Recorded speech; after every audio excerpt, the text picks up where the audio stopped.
Hello and welcome to Ode to Games, the last Ode to Games, episode 250. I'm Kevin Van joined alongside both guys, Logan and Zach. We're all here again. We're I'm all back. here again for episode I had to come back. 250. Zach, It's you're the back. How you big doing? 250. I'm doing wonderful. I'm doing fantastic. I missed the show, but I just couldn't stay away for the last episode. It seemed too important. You had to be back. You had to be back Exactly. for the last one. Logan, how you All doing right. on Well, episode that was 250? it. I gotta go. Okay. Goodbye, everybody. Zach. Goodbye, Zach. How you doing, Nah, Logan? I'm just kidding. I'm good. This is the last time, the last intro, the last cold open, the last time that Odie will appear on Ode to Games. Last time Odie Odie will was make here a in general. return. He doesn't later appear in Yeah, this I'm throwing episode him in the either. garbage after this. He's I- only No! served one part. We never No, even he- painted him gold. We were gonna paint him gold. We were. It never That happened. plan fell apart. Yep. Did you know it says Biomutant on the bottom of this thing? Great game. Zach and I played Biomutant for like 10 minutes, and it was like not It was very good. not pleasant. It's on PS Plus, right? Or something? Yeah. hmm Yeah. The only thing I know about that game, one, is that we have Odie for the Mhm. award trophy. Love him. And two, that the pre-orders for that special edition were on sale for like years. And there was like a weird Yep. sale. It was like $30 or something. Yep. Yeah. And then it came out and people didn't really like it. And then Okay, I'm glad kinda that disappeared. Biomutant already got mentioned. For this last episode, we got to mention all the classics. And so we've already mentioned Biomutant. Secret of Mana. All right, moving down the Yep. list. Oh yeah.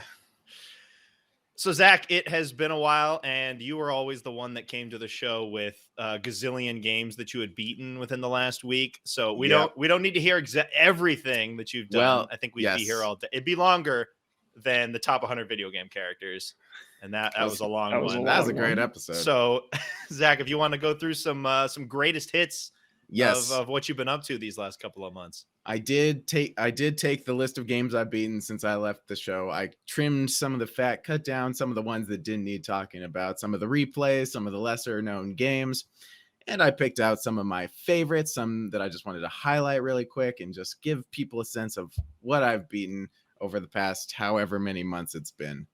Like 5 months. Yeah. Oh, geez. I feel like this Been a list little while. should be longer for 5 months. I feel like I guess you just did a lot of replays or something. To be fair, some of the games on here are pretty long, but we'll get into that. The first one I've got up is Tiny Tina's Wonderlands, which Logan and I beat together after a perilous, glitchy final boss, which I'm sure he talked about on the show. I did. Oh, that's good. Yeah, that was a weird experience to wrap up a generally enjoyable game, which I really liked. It just And seemed now- like you had some glitches there. What, Logan was like impervious to damage or something? That was in the the DLC first Tiny Tina. prior. DLC. Oh, okay. Sorry. Yeah, the final boss in Tiny Tina's Wonderlands, literally, his health bar was down to 0, and he just He kept just became attacking and invincible. wouldn't die. He was invincible and immortal, and then we just restarted it and killed him again, and it worked that time. We almost gave cool. up, but Yeah. we came this close to just stopping. But I convinced him to push through. And then right after that, I finally, after years of anticipation, played Red Dead Redemption 2. Well, holy You crap. did it. I did it. It took me 75 hours, but it lived up to the hype. It's obviously one of the greatest games I've ever played. It's incredible. It's amazing. I loved it. I want to play more of it, but yep, finally did it. I've got that thing where I regret not playing it earlier, but it's one of those games where you always just want to play it for the first time again and again. But so it's a mixed bag, but I loved it. And Sometimes you don't have time to put 75 hours into a game at a certain point. Yeah, this one did take me a little while to get through, but I Did you did do a lot find of the myself side having stuff, big or- sessions. I did a lot of the side quests. Any side quest I came upon, I did. So a good amount of the side content. I probably could have beat it a lot quicker if I didn't, but it's one of those games where you kind of have to do all the side stuff to get the full experience. Yeah. Speaking of not doing side stuff, I then played God of War Ragnarok, where I did 0 side stuff. Absolutely nothing. Was it Didn't want like- to, didn't care. Was it like the original God of War where on PS4 where there was that open section with the lake and you could go to all those different areas? It's like, yeah, I don't care. I'm Pretty just much gonna that on a I'm bigger just gonna- scale. Move along here. Yep, a lot of collectibles and side Oh, fights God, that yeah. didn't really seem necessary or worth it. But the main story, absolutely fantastic. I liked playing through it, and I think it was better than the first one. Okay. And after that, Dual I should Destinies. play it. Yeah, don't I I love love play the it. playing first one. You're not playing it. He's Biggest not playing fan. it. Yeah. Biggest After that, Ace Attorney Dual Destinies. I kind of stopped Ace Attorney for a long time. I got, stymied on this game because it wasn't as good as the previous collection that I had played. And for some reason, I just put it down and didn't pick it up for a very long time. But eventually I got to the last few cases, powered through, and it was better than I was expecting. The last few cases in that game are really good. So overall, not as bad as I thought it was going to be. Zach, speaking of Ace Attorney, you excited for Ghost Trick? Phantom Detective? I played that. I played that last year. You play it again? I want to play it again. I would love to own. I'm excited to own it digitally since I got it for Logan as a gift physically. So they said if they're doing physically for this one, they are not. Yeah, I don't think they're not doing. It's digital only. Yeah, maybe in Japan. I haven't checked in Japan yet. I'm just happy that I get to own it because it's an incredible game and everyone should play it, including you, Logan. Play it. I know.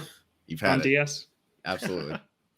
And then I played Pokemon Scarlet, which, albeit was a glitchy mess, but one of the best Pokemons I've played in a very long time. I actually really enjoyed it. What sort of stuff did you run into? Is there anything like really bad performance-wise, or is it kind of just generally not great?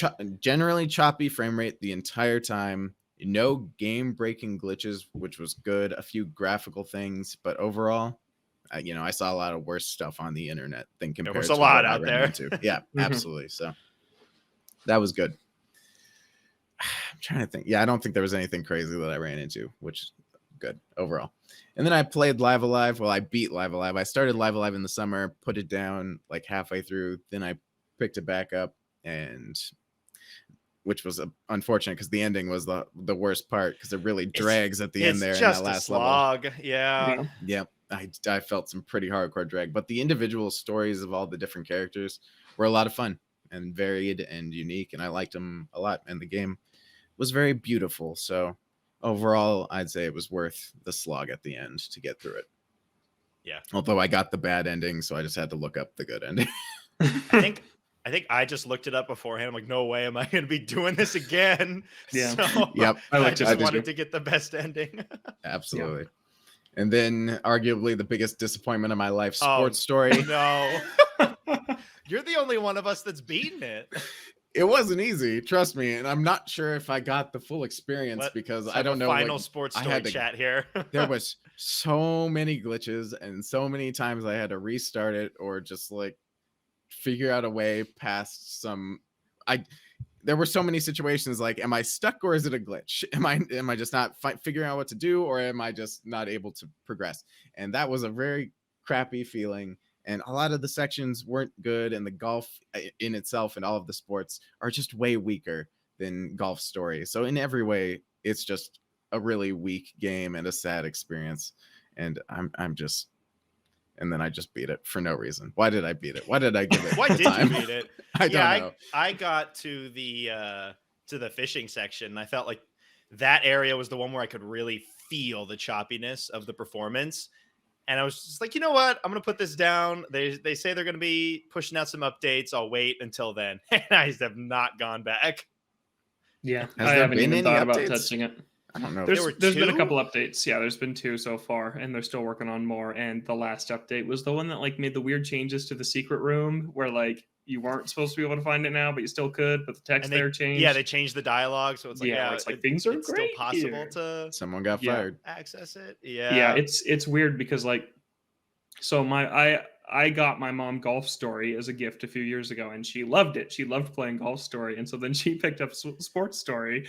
And did she pick it up day one before? Yeah, because we bought it together because I was at home for Christmas when it came out, and it came out on the 23rd, and we were sitting next to each other, pulled out our Switches, downloaded it, started it together, and the beginning's actually okay. You don't know until like an hour, and it's actually really quite bad. So we're like, cool, and then I leave after the holidays, and then.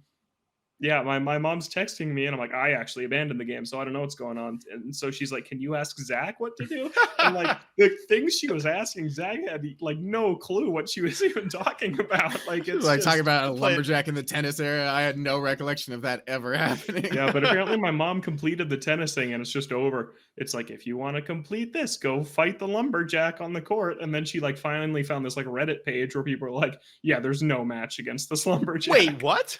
Yeah, it's just over. I don't think I ever found a lumberjack. Yeah. And when I finished the tennis section, it was just so abrupt and on a loss that it just seemed not right. You know what I mean? You ended it on a loss. Yeah, you end up fighting like a final boss, or what it seemed like, and then I lost, and then I couldn't replay it, and they just gave me my tennis license and sent me on my way.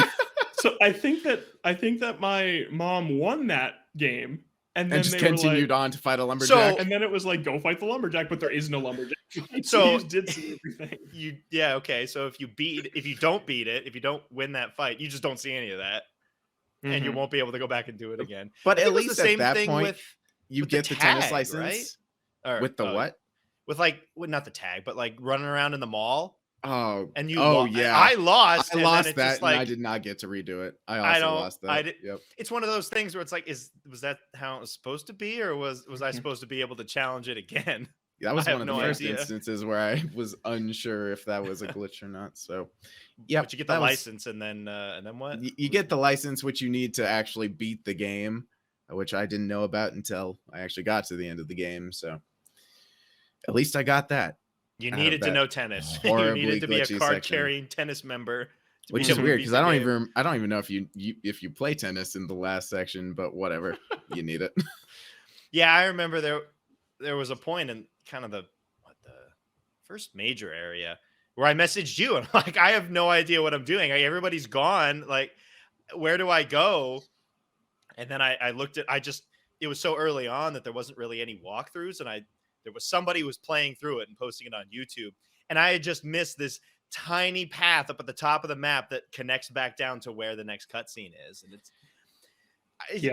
some of that stuff is just weird. Yeah. I don't know. It's really hard to see.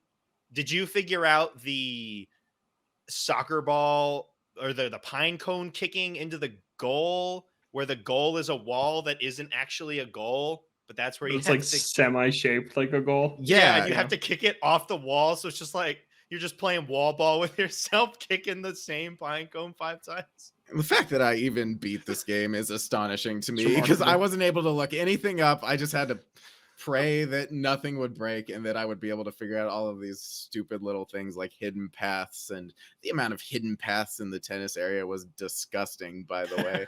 It was just horrible. But get stuck in any walls? I got stuck in a wall at the area. I got stuck in a couple of walls. And when I was playing golf, I hit the golf ball right in between a few cliffs in the desert area, and then I was just stuck in that circle until I shot as many shots as it would let me shoot, because I couldn't get out. And then funny. I failed because of that one hole. Man, that game, so disappointing. We've been hyping that thing up for years. Yeah. And there it is. Yep. And it was atrocious. Yeah. It's kind of funny if you think about it, but also shout out to the infinite coupons in the Lumberjacks in house. That one house where you can just keep grabbing them. I just kept grabbing them. Yep. This doesn't seem right. And I was just able to use them. But you can't use the coupons on everything. Sometimes you can enact the coupon and it'll use it, but it doesn't actually reduce the price at all. No. Oh my god, one last thing, and I don't know if I told either of you guys, but there's this, like, halfway through the game, about when you get to the fishing section, you need $50, a crazy amount of money to progress, and at that point you have to go backwards if you don't have the money and squeeze every drop of money you can out of the tennis area. Like, I had to check every single potted plant for like 10 cents a pop, trying to scrape together $50 to progress the game. And there's like no way to grind money. You just have to hope that you didn't spend all your money on stuff like I did. I bought brand new golf clubs before I did this section. So I was like extremely low on money. I had to do the entire tennis section, scrape every money I could find anywhere, and I barely got to $50. Wow. So is there a world, or is there a save file where you can't do that? Is there a situation where you spend the money and there just isn't enough left over? I think so. And you're just screwed. I believe that could happen, because I was a lot of ways dangerously close to not getting to $50. Because the game doesn't allow you to redo anything. And it's not like I had $0. I had like $20 left. So I had to scrape together like $30. So if someone had spent more than me, because you can just buy an infinite amount of like balls or something, so you could spend all your money. I don't know. Wow. But that was the worst part about the whole game for me, was money farming in the tennis section. Yeah, that game is just so horribly broken. Even looking at some of the patch notes that came out, where it seemed like instead of removing the issue, they just made a workaround. So like after enough times of something not working, the game just progresses you anyways. Like it doesn't actually seem to fix any of the issues. Yeah, it just shoves allows you to through. progress through. Yeah. Man, that entire game is a mess. It's a wonder that you beat that game. I don't know. The ending was also very abrupt, so I'm sure that got cut off. Go to credits and then it just ended, or like there's a final section, like a final area that you do, and it's like a decathlon of sports, and you beat it, and then there's like credits and nothing, no talking, no resolution at all, like no story resolution whatsoever. It just ends. To be fair, I don't know if the story gets any better, but from the little bit that I played, the 4 hours or whatever, the story made no sense to me. It doesn't make sense. It's very incoherent, and it doesn't resolve anything. Like I didn't know what I was doing. They're just like, "Hey, go to this area. Oh, you need to ride this train for something." I'm like, "What am I doing? Why am I here? I played the first game and I don't know what's happening. Like I don't know why I'm here." Well, I'm glad I got all that off my chest. You've been waiting months to talk about that. Great game. All right. And then a few other things. I started playing the Dark Picture Anthologies games. Man of Medan. I played Man of Medan and Little Hope, the first two out of the 4 currently released. They're halfway through. It's supposed to be 8 games, right? Isn't it going to be 8? Yeah, there's going to be 4 more. 8 games? Yeah. How well are they doing? I feel like people aren't really talking about them at all. I don't apparently good enough to keep publishing. Or is it just like we're too deep into it? we gotta finish. So then we can just chuck all 8 on Game Pass or PS Plus and make a check that way. Yeah. Man of Medan was okay. Little Hope was better. I've heard House of Ashes, the third one's the best, and then I heard the fourth one, Devil in Me, is pretty good. So they're not terrible. I mean, they're good little bite size, like Until Dawns or Quarries. But yeah, so I've been enjoying them. The Quarry, I heard a lot of stuff about that game. People were playing it, really enjoying it great. For the most part. I love it. And a new Dark Pictures anthology or whatever game comes out, I hear nothing. No one cares. It's weird. It's like episodic games, even though this is like they're different games than an anthology, but it's like people just don't talk about them as much as games that are like full-on releases. Like I even felt that with like the latest Life is Strange, like True Colors. I actually saw people talking about for like the first time I've ever seen people talking about that series. But when it was episodic in the first 2 games, I didn't really hear as many people talking about it. And it's like, I don't know what it is about these full games versus these things people perceive as just these smaller bite-sized chunks. Because the Quarry kind of had its moment, and a lot of people were talking about it. Yeah, it was a great game, popular, but it's from the same developer too, right? Yeah. Uh-huh. They made I don't all even know when these new Dark Pictures games come out. I thought apparently like once a year. Yeah, for like the last 4 years. Yeah. Yep. So those have been pretty good so far. I'm planning to play the rest of them. Zach is the biggest Man of Medan fan. The only fan. It's not that good. It is not. I wouldn't even call fan myself of Medan. a fan of it. What are we doing? It's fan of Medan, not man of. I'm a fan. Fan of Zach, Medan. Can you answer the age-old question of who the Man of Medan is? Who is this Man of Medan? Do you remember? Spoilers for Man of Medan. Spoilers for Man of Medan. There is no man. I don't know what Medan means. Actually, Medan's the name of the ship. I don't know who the man they're referring to is because there was no man. No the whole game? There's men. There wasn't one specific man. It should be called the Men of Medan. Just the men in the game. That's stupid. Who is this? I don't. My question has not been answered, but Little Hope that's the town keeping with what I feel about Man of Medan, so that's good. Glad there's no which is nothing. You know nothing and you feel nothing. I know the name. Man of Medan. Yeah. Man of Medan had arguably the least likable character so far. The least likable man. Don't even remember the Man of Medan. No. He was so unlikable. But it had See, every time, so the characters in these games look like the actors who portray them, as they do in a lot of games nowadays. And I always pick out one actor that I really like and try really hard to save that specific actor, because in these games all the characters can die, so you have to try and save them. And in Man of Medan, I picked out Sean Ashmore's character from Quantum Break and X-Men, and I loved him, and he was the only one to die. So that's fun. So he would be the Man of Medan. He was the man who died by squishing into the Medan from falling off. There the he mast. is. If anyone in their right mind decides to play Man of Medan, don't jump. I'll just tell you that right now. Just don't jump. Don't jump. Good to know. Well, good that you can just skip it. It's not like you don't need to play that one to be able to play any of the other ones. That's good. That you can there is a little crossover. You know how these games have intermissions with random people in a room talking to you? Yeah. The guy in those intermissions carries over throughout the games. So there might be an overarching thing they're working on. He's a man? Interesting. Okay. Yeah, okay. I'm done talking about these games. I'm done. Just getting stupid. Okay. Hey, it started off like that. The first game. All right. And then getting into some more recent stuff, I played Crisis Core, which I picked up in January, and I finally played it. It was great.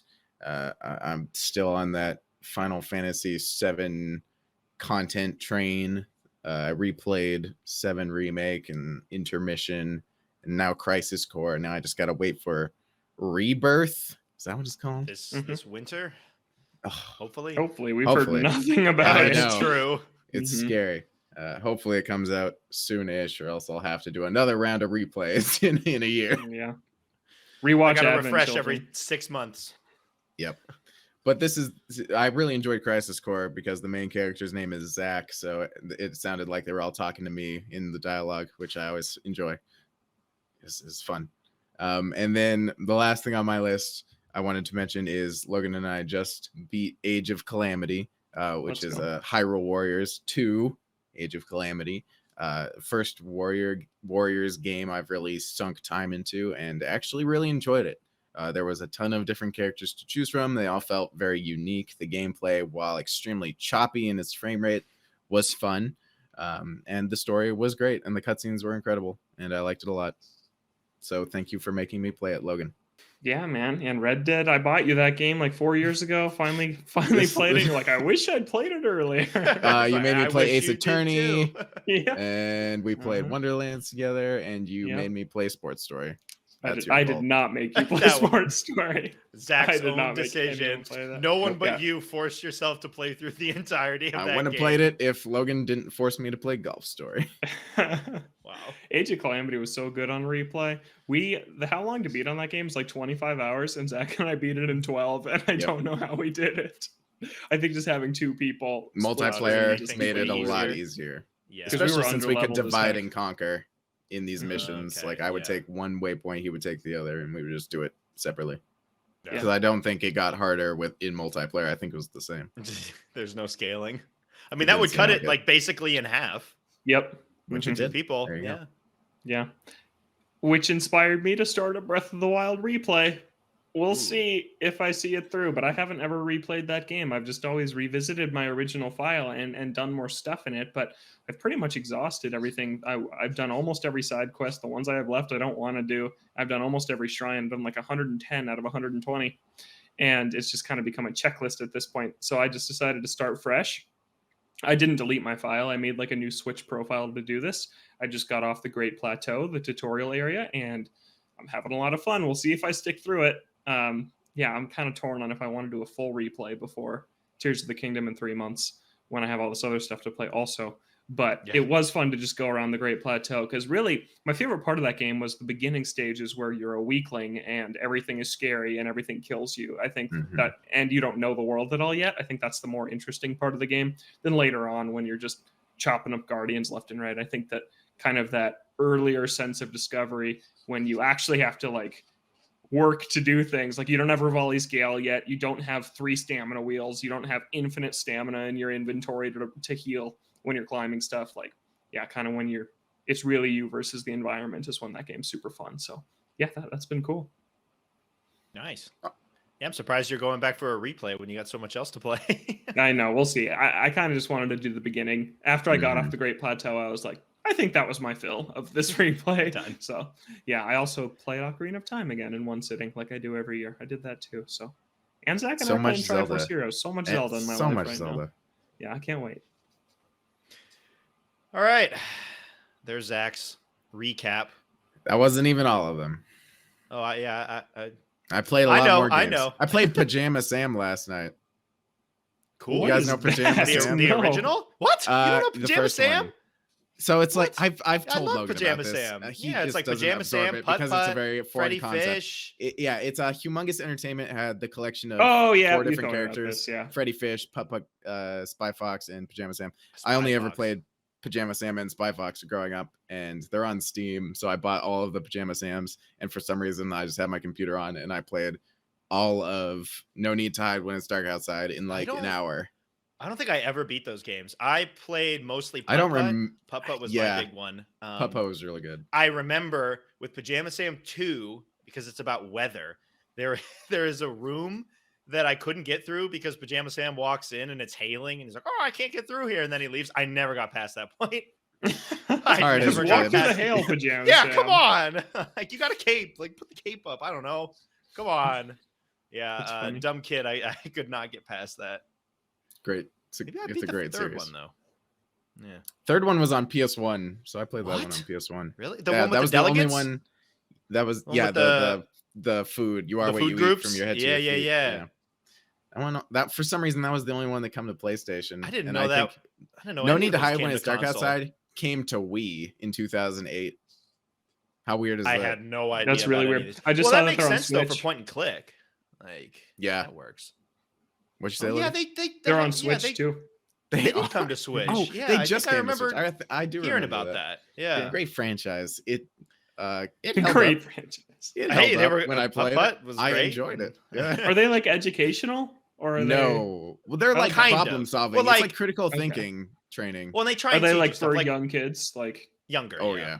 Oh yeah. Well, depends on which one you play. But for example, like Pajama Sam There's 3 innuendos. is about the food groups. So Mhm. it's like a game and okay. it kind of tries to teach you Mhm. stuff. And And the you first know, one's like, don't yeah. be afraid of the dark. Yeah. And No. come on, you wimp. stuff like that.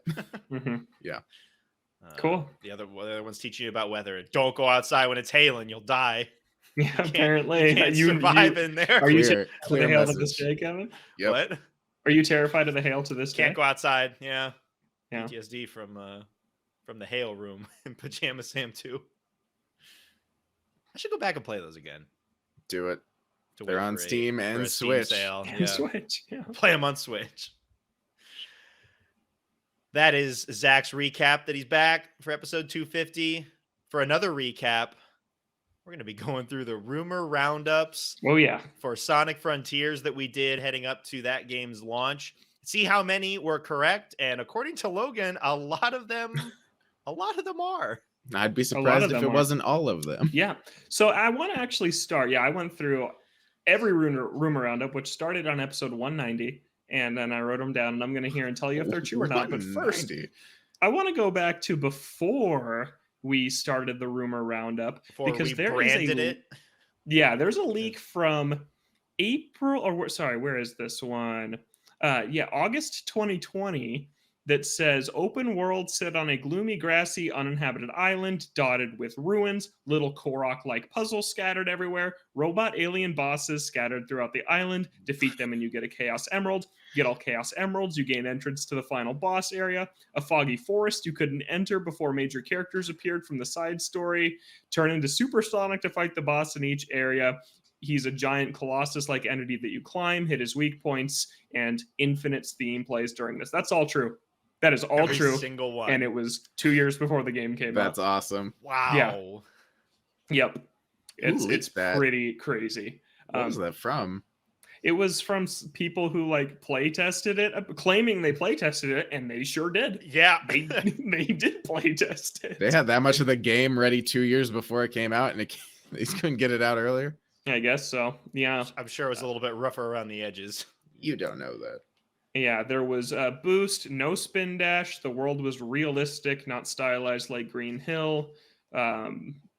Yeah, somebody, he has that little tracing mechanic where you hold triangle and then he like traces in the ground and you like draw circles around enemies to stun them. Somebody talked about that in May of 2021, which is true.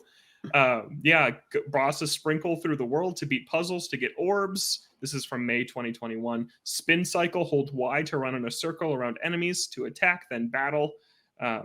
Yeah, it's like all this stuff.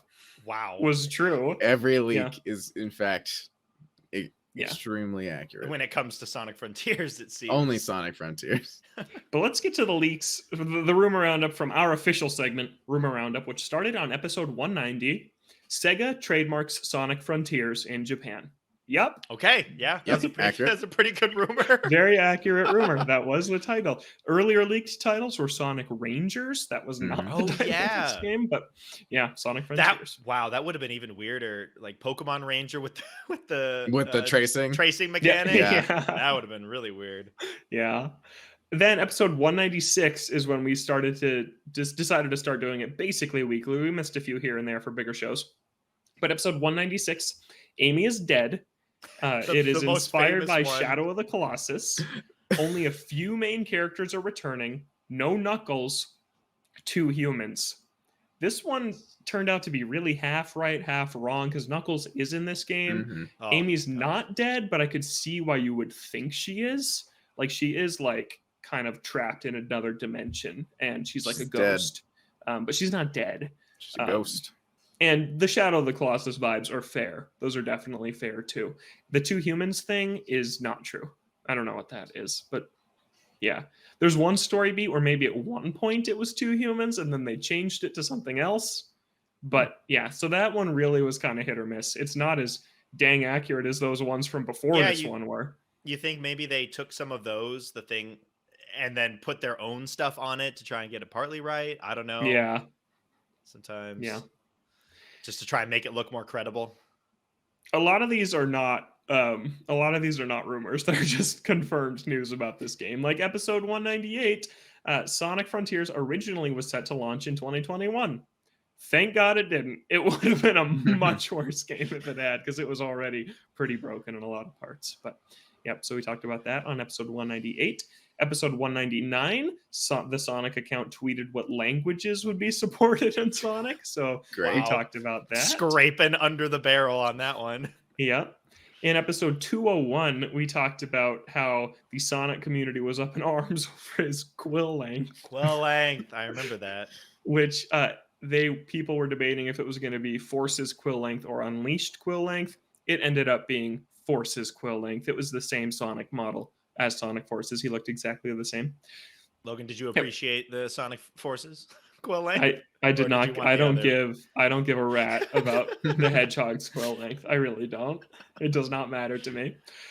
Episode 202, there was a Games Radar interview about Sonic Frontiers, talking about his bringing speed to Sonic's combat style. And I listened to a little bit of that episode of our show, and it was all about how we were worried of would combat work in this Sonic game because it hadn't in the past, and it's the best I think combat's ever been in a Sonic game. So that one ended up being a positive.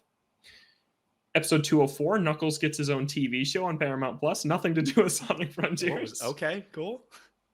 Episode 205 was when they released that weird new render of like that Sonic the Hedgehog render with like the holidays or something. Yeah, the Happy Holidays one. Was it his mouth that was weird, or his mouth was super weird. I don't really remember this one, but it also ended up having nothing to do with what happened in Sonic Frontiers. Like, he didn't have a weird mouth in Sonic Frontiers. No, it was like, are they changing his model or not? And no, they didn't. Then we had the Sonic Xbox Series S with the furry controllers. Oh, I forgot about that. I did not win that. I tried to win it. I did not. Anybody look on eBay to see how much those are going for? Are they on eBay at all? $30. I think they only made 10. Like, I wonder if it's on eBay. Who wants a furry controller? That sounds disgusting. Yeah, that would get so gross after like a week of use, and it would be weird to hold initially too. Yeah, do not eat anything while playing with that, or else it'll just be over. Can I put my Sonic Xbox controller through the washing machine? Clean it up a little bit. Yep. Episode 210, we talked about the new Tails show, where we were wondering if they were going to announce Sonic Frontiers stuff through that. They never did. Oh, yeah. Tails had his own little channel YouTube thing, yeah. Because this was when they were not saying anything about this game when it was supposed to be out that year. And we're in like March at this point, and they're still not talking about it. So we're like, is this thing getting delayed? And that was kind of the talk every week. Yeah, but nothing ever came of the Tails show. Episode 211, we had that. Yeah, that's still a thing. Oh, yeah. Okay. They just talk about like Sonic community stuff. Basically, they highlight like community art and things like that. Good on Tails for keeping it going. Let's do some art. There's a lot of drama in that community this week.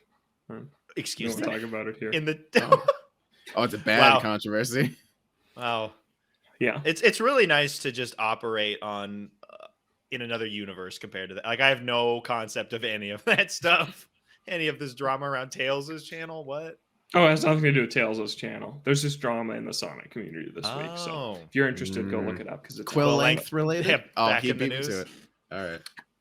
It was in episode 211. We talked about Sonic quill length for the second time because there was a 4chan quote unquote leak about the presentation and graphics, claiming that Sonic had a new model where he would be slightly taller with long quills and his body proportions were modified. Complete BS. Not true at all. This was not an accurate rumor. So 211 busted. Episode 212, we did movie impressions for Sonic 2 because Zach and I had seen it at that point. Great movie. Episode 213, Sonic Origins release date was announced. Nothing to do with Frontiers. Episode 214, Sonic fans are going crazy about a mystery character with pink hair. And this was a piece of Sonic art, official Sonic art that was tweeted on the Sonic Twitter account. And there was like this human-shaped character with pink hair in the bottom right corner.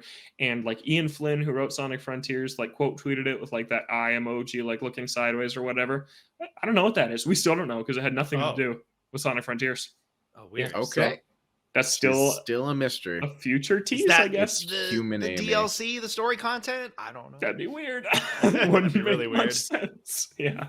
It's Sonic, though. Episode 215, Sega said a Sonic Frontiers update was coming soon. Okay. Episode 216. Was that true? Did it was true. Soon? Okay, yes, that's because 3 episodes later we had gameplay. So it was very true. Okay. Yep. Yeah. They confirmed rumor. Episode 216, there was a rumor that a Sonic team was internally developing a new Sonic Rush or Sonic Advance with Sonic, Tails, and Knuckles. We don't know yet if this is true or false. Okay.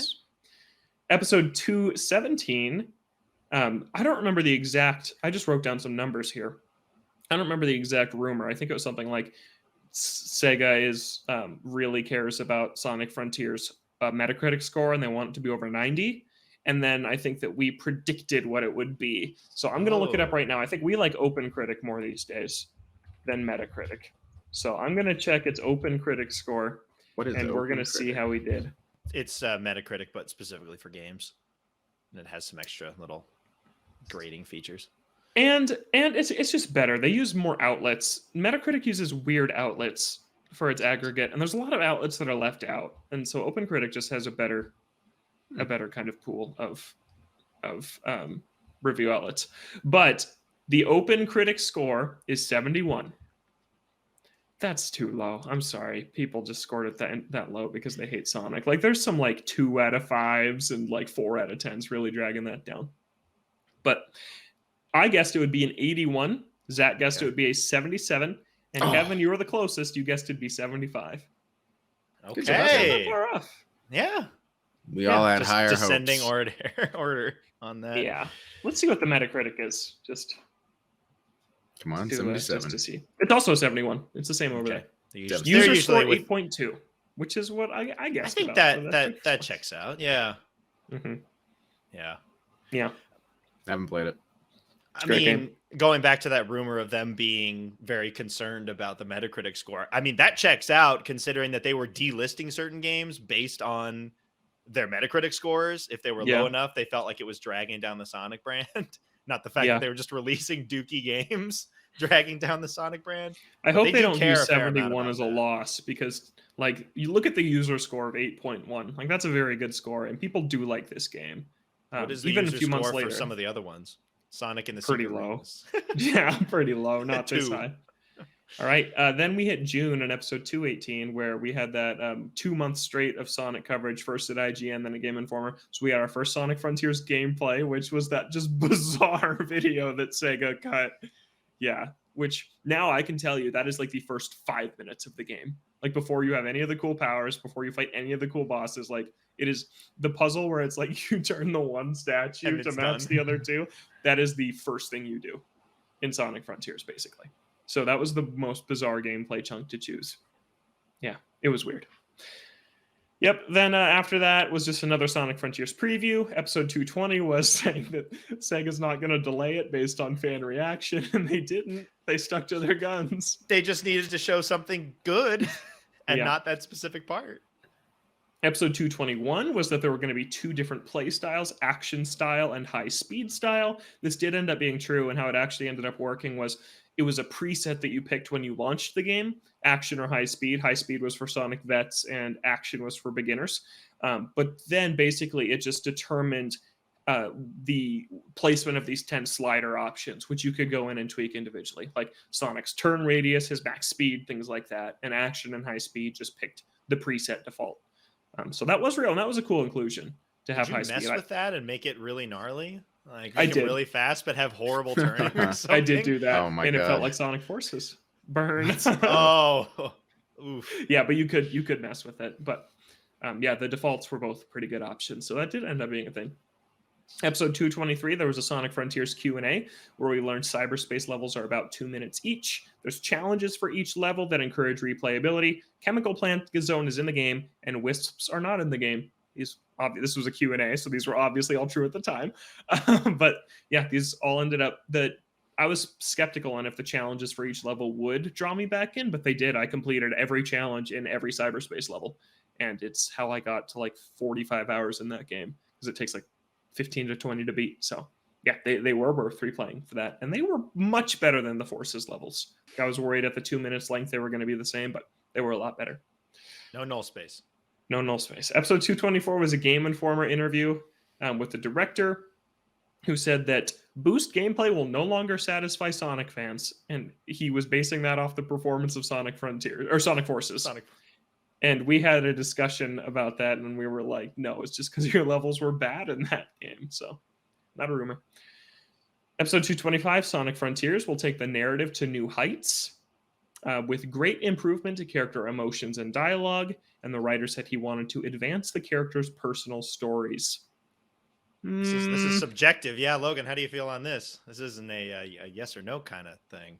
Well, this is a there were parts thing. of the story that were cool. There were parts of the story that were really cool, parts that were super cringe, like Sonic always is. Honestly, it wasn't as good as I hoped it would be, given who the writer was.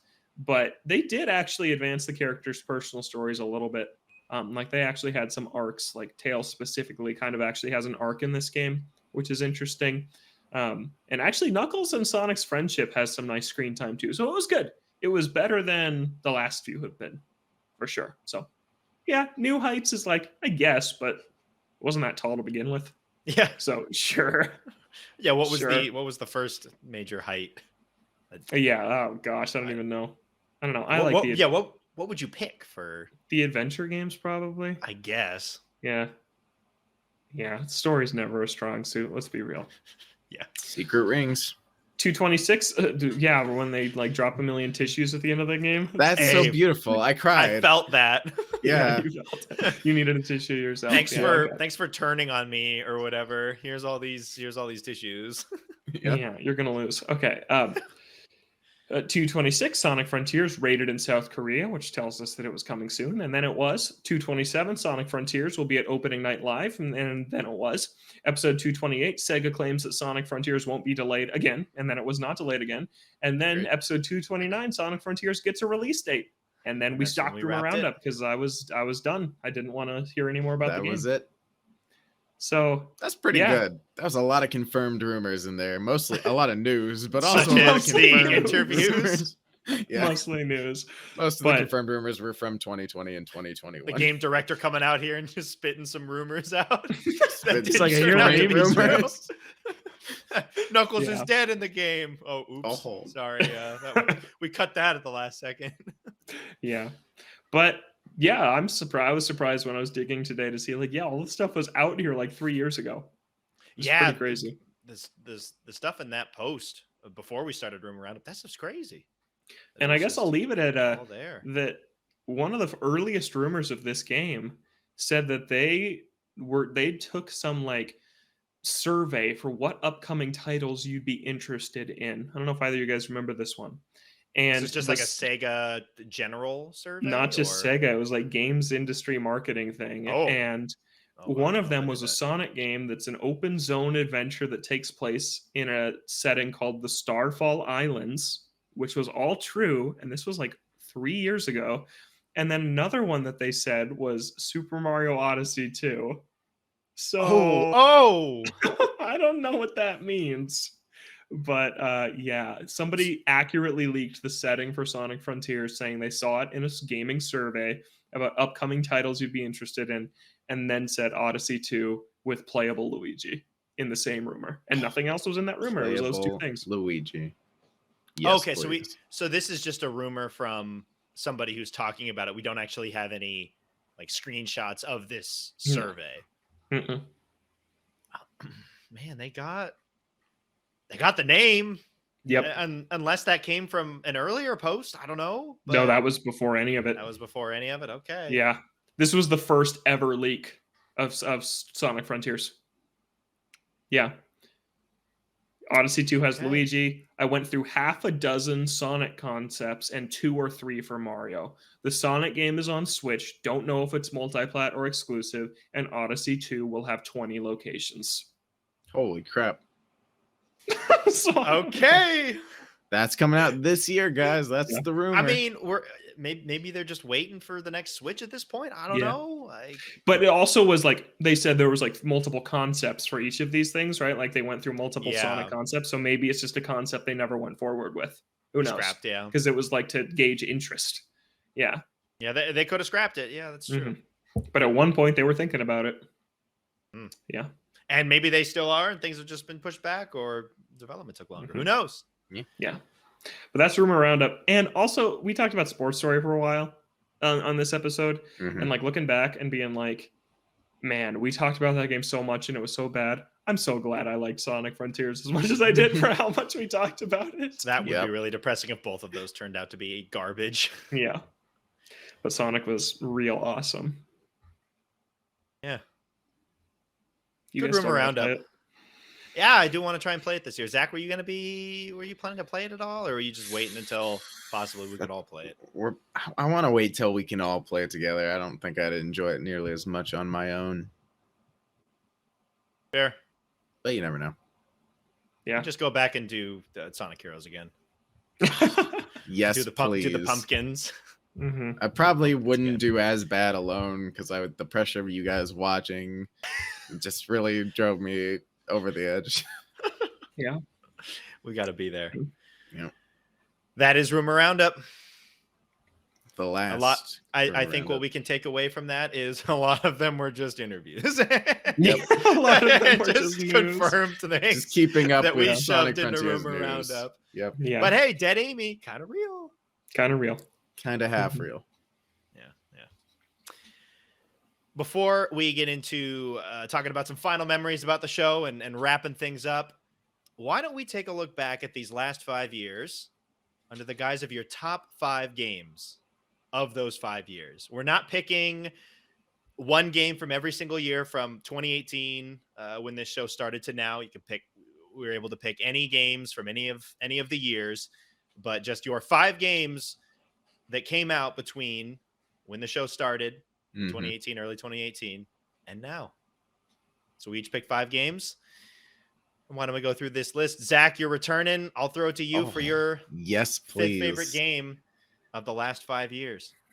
My 5th favorite game came out last year. It was my game of the year. It is Elden Ring, which is a game that I have put nearly 200 hours into. I've played it through like 8 times. I'm on New Game Plus 7. I've helped multiple friends beat it. Including me. Including Logan, dragging people which to the finish recently line. happened. Yep. And it is by far and away the best Soulsborne game I have ever played, which is saying a lot because all of the ones I played have been really good, but this one is just special in every way. It ticked all the boxes. The combat was fluid, the world and lore and everything to explore. It was just all so perfect. And the first experience of playing it was just incredible. Searching and learning. It's just what a game. What a game. I know Logan didn't enjoy it nearly as much as I did, but everyone was just, and 200 hours is on the lighter side of people who really like this game. Like people were putting in thousands of hours to this game. It is just addicting. And it earns an easy spot on my top 5. Now, I didn't personally love Elden Ring, but I really appreciate the hell out of it. I think it's super cool and beautiful. I just am not very good at it, and so there was a wall. It's hard. How far I could go on my own in that type of game. Mm-hmm. Yeah, and with those games, you kind of have to think about: do I have the time, or do I want to put in the time to get to the point where I would be good enough to play through that? For some people, you just don't have that. You'd rather go and play something else. Sonic Frontiers. Sonic Frontiers, yeah. I'm in the position where I just know that I wouldn't enjoy those games as much as other people, but I can still respect them for being really incredible games for what they are. It just kind of sucks that I know that I would never really get into them. Yeah, I'll carry you to the finish line. Zach, just play the game for me. It'll be like a Let's Play that I'm watching. Like, follow me. I'm like a tour guide. Look at this neat little thing. Look at this thing that I'm killing. You just stand back and watch. Exactly. Logan, you're number 5 for these last 5 years. My number 5 is Fall Guys. I have put 250 plus hours into Fall Guys for the last 2.5 years, and I love this game. This is one where it's like it's one where it panned out. Like, again, we talked about Sports Story and India that didn't, but like Fall Guys, like it was announced at E3 2019, and I was like, that looks really cool. And then I followed it. I felt like I was the only one following it until it came out, and then it exploded, and then it died, and then it came back for a little bit, and I'm not sure how it's doing now. Yeah. But have you guys played it recently? Like, what are you still getting full matches? Or we are. One thing that was really weird is that we both randomly hopped on at one point and then got into the same lobby, and we had no idea. And then I saw Logan in the lobby, grabbed him, and then he called me on the phone, and then we just played together for a little while. Yeah, That was unbelievable. But I don't know how big these servers are. I'm just finding Logan. You are one of these 60 players playing right now.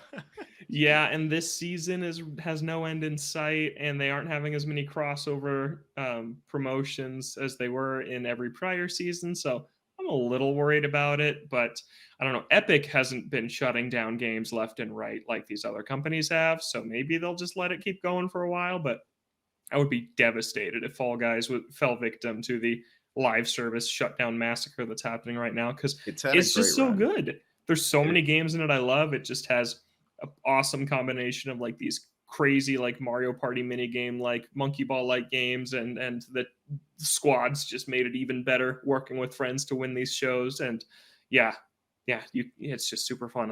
I'm never tired of it. We just play it all the time, and I'm never tired of this game. Yeah, I enjoyed my time playing it as well. If the timing was a little bit easier for us to all play together, I'd probably play it more. Yeah, absolutely. My major memory with that game is just playing Fall Ball over and over and over again. Early on, it was every time. It was hilarious. There was one session that we all played where there wasn't a round without it. It was always there. And always like the second, like when you have enough people to do a finale, but it's like, psych, you're doing 3v3 Fall Ball into a 3-person finale. Royal Fumble. Yeah, but just a ton of fun, like multiplayer memories with Fall Guys, like going for 5 in a row, late nights, actually finally getting it. People that we see that we remember and talk about all the time, like random players that we've interacted with over the years. It's just like man, the perfect online multiplayer game for me. Yeah, hopefully it sticks around. That is one of those things with always online games like that. I mean, not a 100% guarantee, because there is a way that they could keep the game alive for people to host themselves, but for almost all of these, there is an expiration date, and you don't know when that is, which is always kind of sad to think about. I wonder how many people they got to buy the stuff in the game, because I know that for you guys, it's just not it seems like the economy is kind of janked in terms of how much money they're charging for a lot of this stuff. We've started buying the battle pass just to give them money, so they hopefully really. So just out of pity, like, please, we want to keep playing, so we bought the battle pass for this season. Wow. Yeah, I completed it, but you earn enough currency on the fame path if you level it up all the way that you more than get back what you sunk into it. So I'm going to be able to afford the next battle pass just with the money I have sitting in my account. Oh, so it's just a one-time fee. Yeah, then I'm not going to be giving them more money, but I'm like, but I want you to know that I want to keep playing. But you very well could spend the currency that you get on the path on costume crossovers. But there haven't been many. There have recently, but before there have been quite a few. Are they still rolling through the store, like, randomly, or? Yeah, like Cuphead was just back in the store. I'm waiting for Master Chief to come back, because he appeared when I was too proud to spend real money, but now I have currency that I would spend on Master Chief if he showed back up. It's not even like a proud thing. It's just feeling bad, it seems. Yeah. Yeah, so I don't know, but you can't always get into a match quick, so I'm hoping it's still going strong.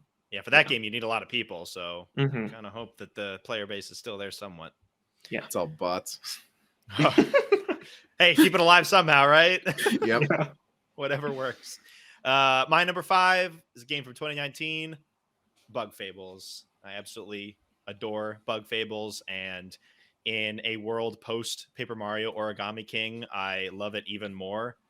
I like Bug Fables more every day and dislike Paper Mario Origami King more every day. I think what this game showed was that a traditional Paper Mario can work again. And it makes me question really why they decided to go away from it, because here is a game that basically just takes Thousand Year Door and adds new features onto it, which is what I felt like they should have done. And it's fantastic. You know, a much more complex battle system that you can make even harder with the difficulty badge to make these fights super rewarding. The game looks great. I love the paper styling of this world. Having characters that actually converse and talk to each other as the story progresses is great. Fantastic. And it makes me more mad that Nintendo wouldn't go back. I am glad, though, that it opened the door for these developers to kind of have their own take on it and not be overshadowed by something if they decided to go back to the old Paper Mario. I would love that, but I'm glad that they got the chance to put this game out. Still got to play this one. I also have to play it. Yeah.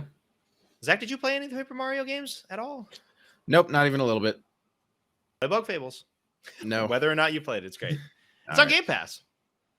Not anymore. Zach? It's gonzo. Oh, is it? I think so. I'm devastated. I think it's gone. All right. Just well, Zach's never raised my hopes and dashed them. Apologies. I think that might be wrong, but I think it's gone. Yeah, I wasn't going to play it anyways. No. All right, Zach, you're number 4. My number 4, according to IGN, is a perfect game, and that 10 isn't perfect, bro. What is it? Nearly it's a perfect. Masterpiece. It's not perfect. Masterpiece. Yeah, there's no. What is a masterpiece if not perfect? Anyways, my number 4 Zach. is 11 is the perfect. 11. Sorry. Yeah, Secret of Mana remake. Yeah, that is a perfect game. No issues with that one. My number 4 is Deathloop, a game that came out in 2021.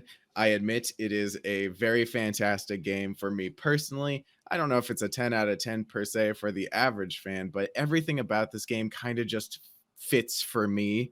As someone who is a huge fan of Arcane Studios, I love stealth, I love time loops, I love the vibe of this game. Everything about this game feels like it was made for me. So in my mind, it's a 10 out of 10, but I can get how that's it's just tailored to something that I would love. And I do love it. I've played it a bunch. I've beaten it a few times. It's the reason I wanted to buy a PS5 as fast as I could. It's just, I love this game tremendously. and I'm excited for Arcane to make more games in that engine with that kind of stealth and combat. It's just, I just love it so much. It's all gonna be on Xbox. Yep. It is on it. It's already out. It's been on Xbox. No, I mean the Arcane Studios. Following games. Yeah. Redfall. Moving forward. Redfall coming out. Zach, how do you feel about Redfall?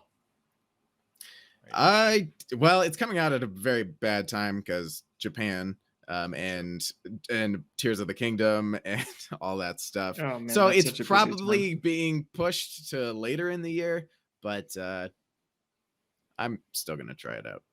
I'm excited for it. Nice. Deathloop's cool. It's a pretty game. It's like one of the first PS5 only games that I played, and yeah, it looks really, really amazing. Runs super smooth. Yeah. Logan, you're 4. Sonic Frontiers, it's back. There it is. Yeah, this isn't a rumor. This is true. This is confirmed rumor. My 4th favorite game of the last 5 years. Awesome. Yeah. I fell in love with this game like instantly, and I was kind of having doubts with myself as I was playing it, and I was like, wait, is it really as good as I feel like it is right now? Like, because Sonic Forces, I tried to convince myself for days that it was good, and then I was eventually like, it's not good.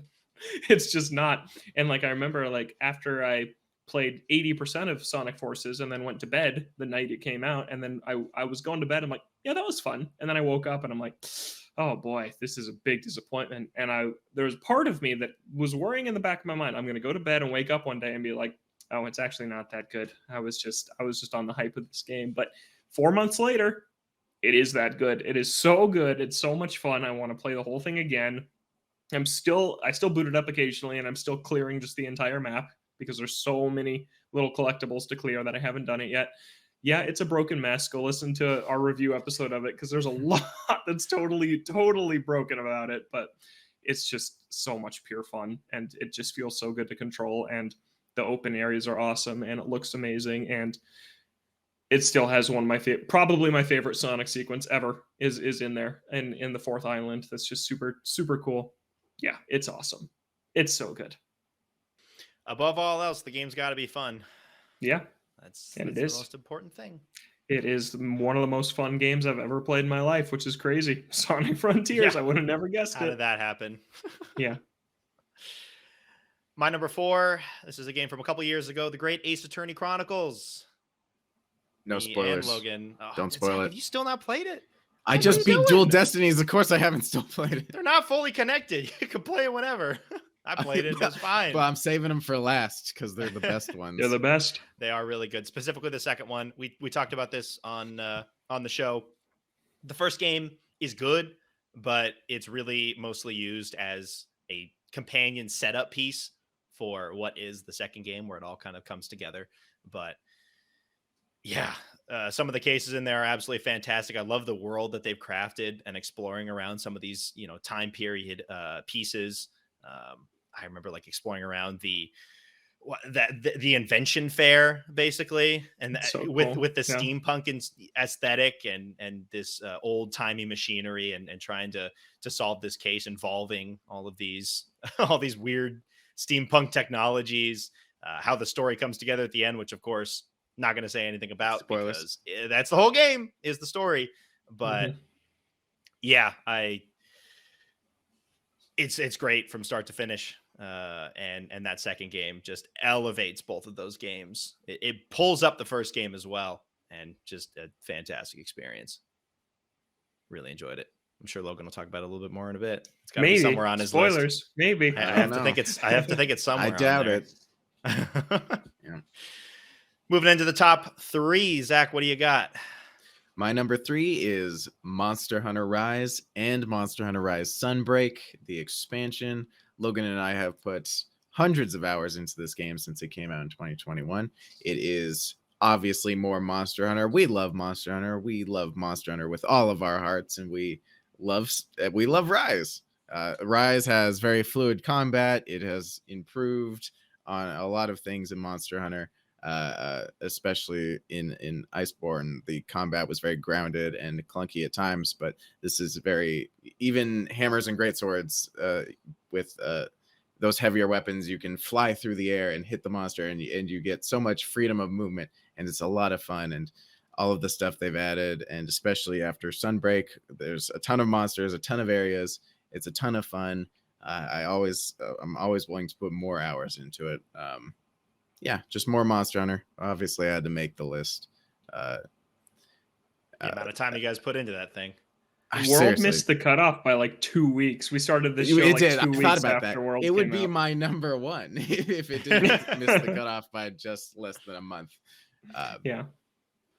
Yeah, that's my number 3. Dude, Wild Hearts is looking so good. Impressions are dropping, and everyone's like, if you like Monster Hunter, you're going to love this. I'm like, yes, that's all I needed to know. Time to hop back in, Kevin. Yeah, totally. Wild Hearts is 3 players. It's parties of 3. It's Kismet. You guys want to get on at 3 a.m.? No. Yes. I think I'll be left in the dust pretty quick. Yeah, that's fair. Unfortunately. Seems like people are liking it, though, from what I've seen as well. So yeah. Hopefully it turns out to be good. Really cool. Can have an actual challenger to Monster Hunter's reign. Yeah, for a new IP also, like that's going to be pretty impressive if it's that kind of realized just with the first entry, because Monster Hunter took a while. Like people talk about the first Monster Hunter, like, yeah, don't ever play that game. Like it is just, yeah. So it's granted they had a lot to work off of with how far Monster Hunter itself has come, but it's still pretty cool. Logan, we won't be 3? reviewing it on this show. We will not. Nope. You'll never know if we like it, No. which I'm sure we will. Yeah. Logan, your my third. Number 3? Yeah. My number 3. Okay, so my top 3 are make up 3/4 of my top 4 games of all time. Good last 5 years. Yep. And the one that's not included is Monster Hunter World. So that's where we're at. Really good 5 years plus 2 weeks. Yeah. Yep. So number 3 is The Last of Us Part 2. This is one we were so hyped for leading into it. It got delayed. It was right at the start of COVID. Came out at a super weird time, and it was just so memorable playing this through for the first time. I had just moved to Montana for my first post-college job, so I remember playing it in my new apartment before I'd even set everything up. Like it was like the first thing I did after I moved there was play The Last of Us Part 2. I put 19 hours in 2 days and then beat the whole thing by that Sunday after it had come out. And oh man, it has just stuck with me all that time. These years later, I love the first one to death. I love this one even more. And yeah, I just love the story so much, the changes they made to the gameplay. And I think that our Last of Us 2 spoiler cast is probably my favorite episode of the show we've ever done. It was like 2 hours just about that game. And there's a lot to talk about when it comes to that game. Yeah, and I just loved that episode. Jam-packed. Yeah. My highlight of this show, too.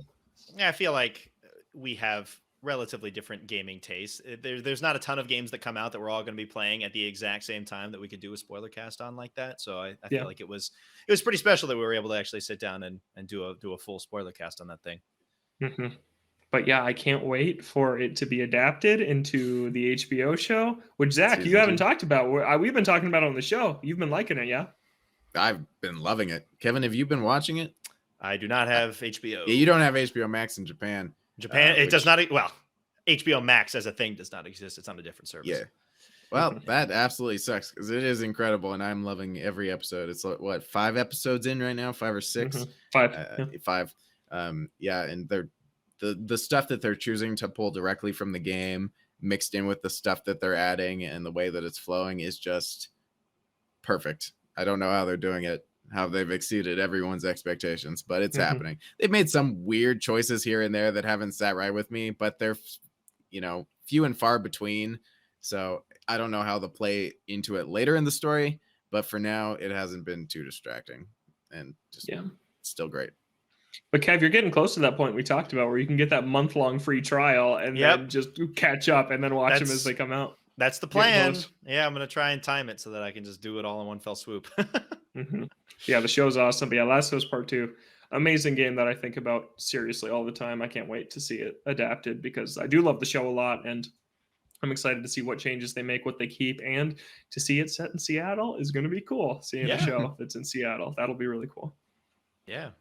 Going to the convention center that I've been into so many different times. For anime conventions. They're going to be going to anime conventions. Yeah. Yeah.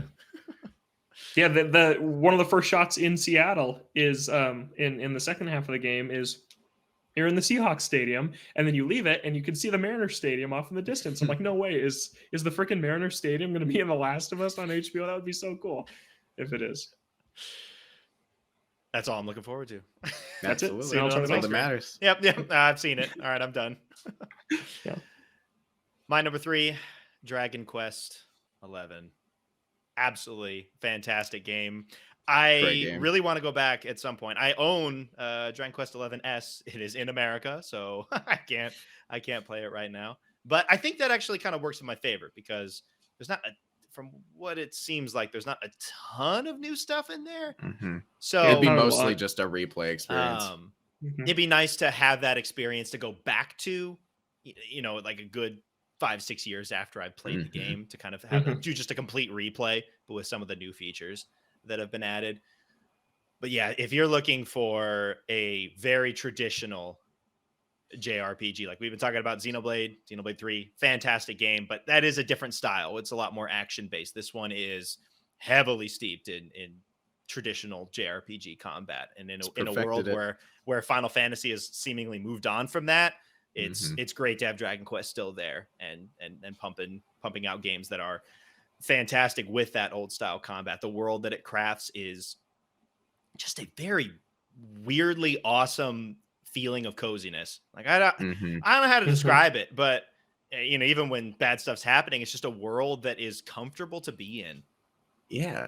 A lot of it has to do with the music and the art style. It's just a great mixture. There are many other game worlds that I love and that I enjoy spending time in, but I feel like that game in particular just has it's just a different feeling, and I don't know exactly how to quantify it, but it is just nice to exist in that world and just run around, see all these different cool little towns that you're going to, and just exploring the world was honestly one of the the big highlights of that game for me. And then some of the twists that it has in the second half, I didn't see some of those things coming, which was great. You're making me want to play it again. I know, me too. It's so good. Yeah, I'm very much looking forward to when I get a chance to sit down and play through S at some point in the future. And we've got Treasures. I bought it. I haven't played it yet, but I'm excited to. I will say this game probably would have been 6th on my on my list. I was wondering where it would be for you. Yeah. And I just tried to pick ones that I saw your guys's before I put mine on. So I just I put Fall Guys on there instead of Dragon Quest, since I don't know. Zach and I combined and played 500 hours. It should be on this list of the last 5 years. So. That's fair. But I love Dragon Quest 11. Zach, 2. My number 2 is a game I touched on a little bit earlier in this episode, and that's Red Dead Redemption 2. Nearly perfect game. I just love it so much. It's the story, the gameplay can be a little clunky at times, especially when you're on your horse. The amount of times I just smacked into something and flew off my horse, I can't even count. How my horse survived the journey, I don't even know. Like, your horses can die in that game, and I would have been absolutely brokenhearted if my horse had just gotten hit by a train when I wasn't paying attention, which I've seen happen on the internet. But yeah, this game gives you a lot of freedom to just go about the world, but doing the story and doing the side quests and the genuinely, good side quests, that every time I run into a side quest, I didn't feel like it was a burden to do it, because I actually got attached in the brief time I spent with these side characters, and then the main characters in the camp that you grow to know, and moving to these different locations throughout the game. Like, you're not staying in just one location. It's a huge map that you actually have to go and explore. It's just a great mixture. And after loving the first one, I don't know why I ever decided to put this game off, but I did. Took you a long time. Eventually I got to it, and once I genuinely picked it up, I couldn't put it down, and I blasted through it, similar to how I blasted through Witcher 3, which is basically fantasy Red Dead, and Red Dead is basically Wild West Witcher 3 in my head.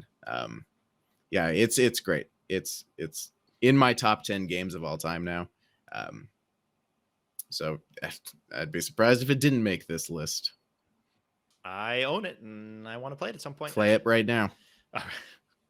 I am not playing it right now when Ishin is on its way out. Okay, slight spoiler, but no Yakuza made my list, but it was very close to having Like a Dragon make my list.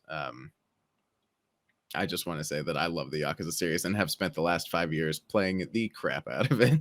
And you will continue when this. And I will comes continue out. because it doesn't seem to be ending anytime soon. Nope. I'll keep pumping them out. I love it. Yep. Just finished the Kaito DLC and it was great. I enjoyed it a lot. I loved the Kaito DLC. Kaito's a great character. Oh, yeah. Logan, you're number 2.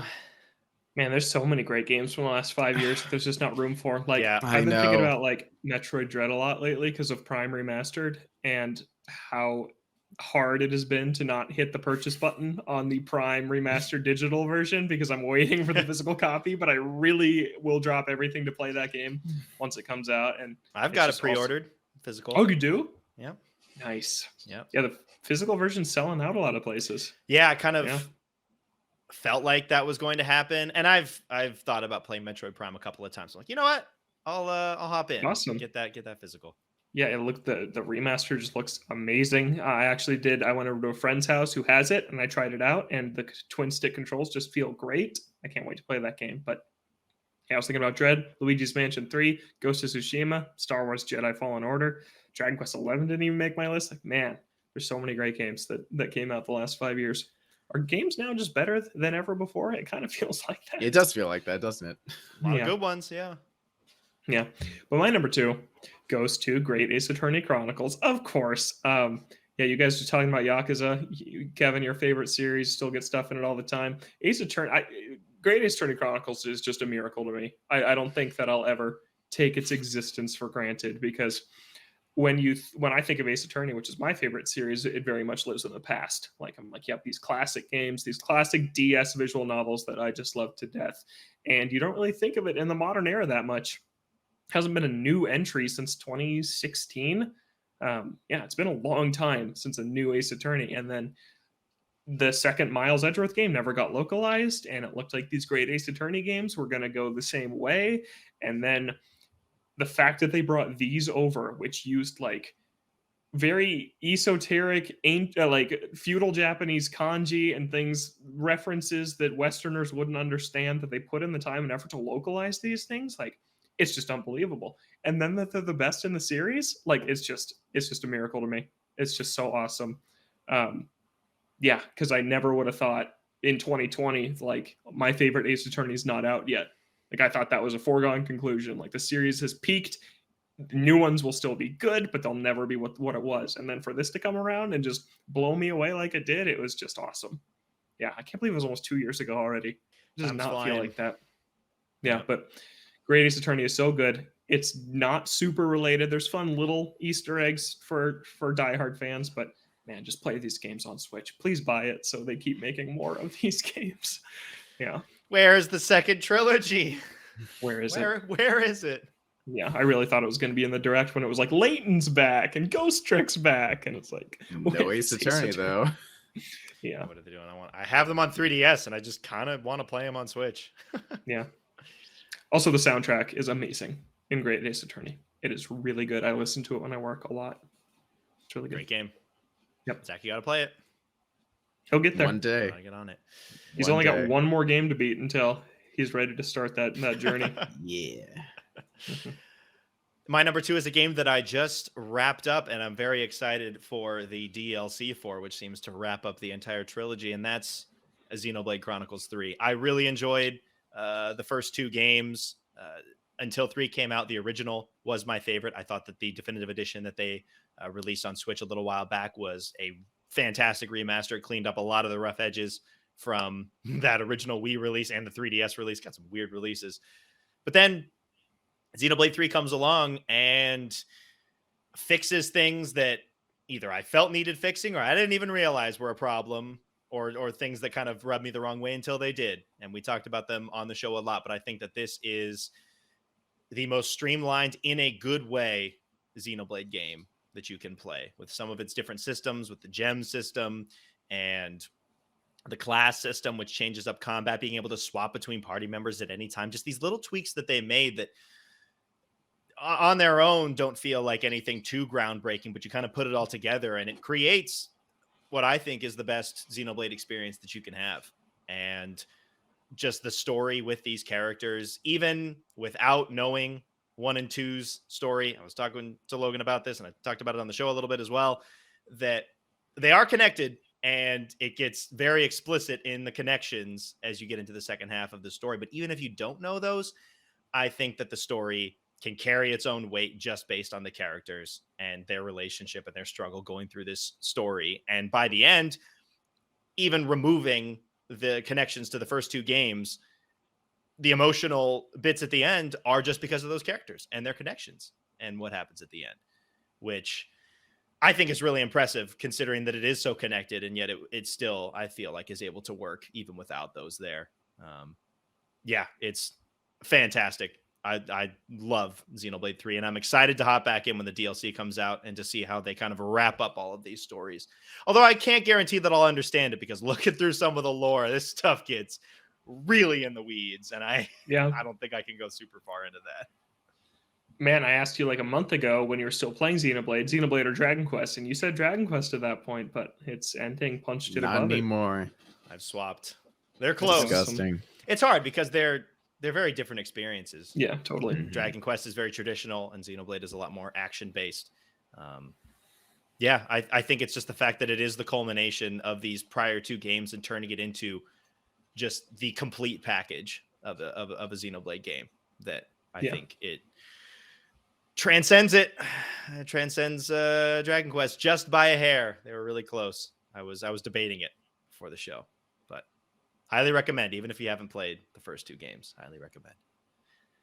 Number 1, Zach, your number 1 game of the last 5 years. Speaking of Dragon Quest 11, it's Dragon Quest 11, which is a great, fantastic, amazing game that Logan also recommended that I play. Logan has been responsible for me playing a lot of these games, which I can very much appreciate. But yes, like Kevin mentioned earlier, it is just a fine-tuned classic JRPG that hits all the right beats. It's such a comforting, cool, beautiful world. The music is incredible. The characters are fun, and the story has some great twists and turns. It's just the whole package for what you want out of a classic JRPG, and it just made me fall in love with the whole franchise.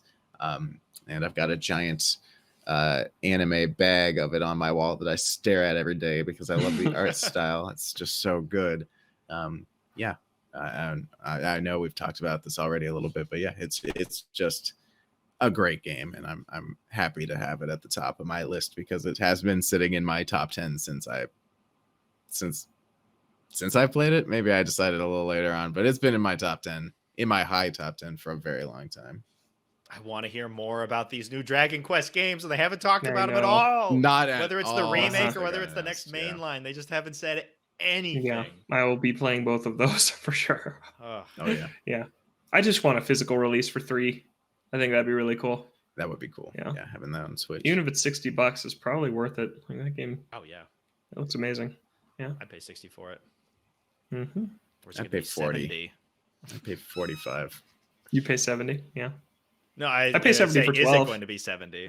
Oh, not 3. Not 3. No way. 12 could be. 12 could be 70. Yeah. Yeah. If it comes out by the time, I mean, if it's on the current gen consoles, it'll probably be 70 there. And by the time we hear anything more about this game, we could already be in the next generation. It's 80. It's going to be $80. Oh, yeah. Man. Logan, you're number 1. Gee, I wonder. Yeah. Smash Brothers Ultimate, obviously. It's been my favorite game of all time since basically the day it came out, just replacing Smash 4, which held that spot. Yeah, man, what haven't I said about it? I've said it all. But yeah, it's like every time I haven't played Smash for a while, I drift away to something else. I'm like, oh, maybe something else is my favorite game now.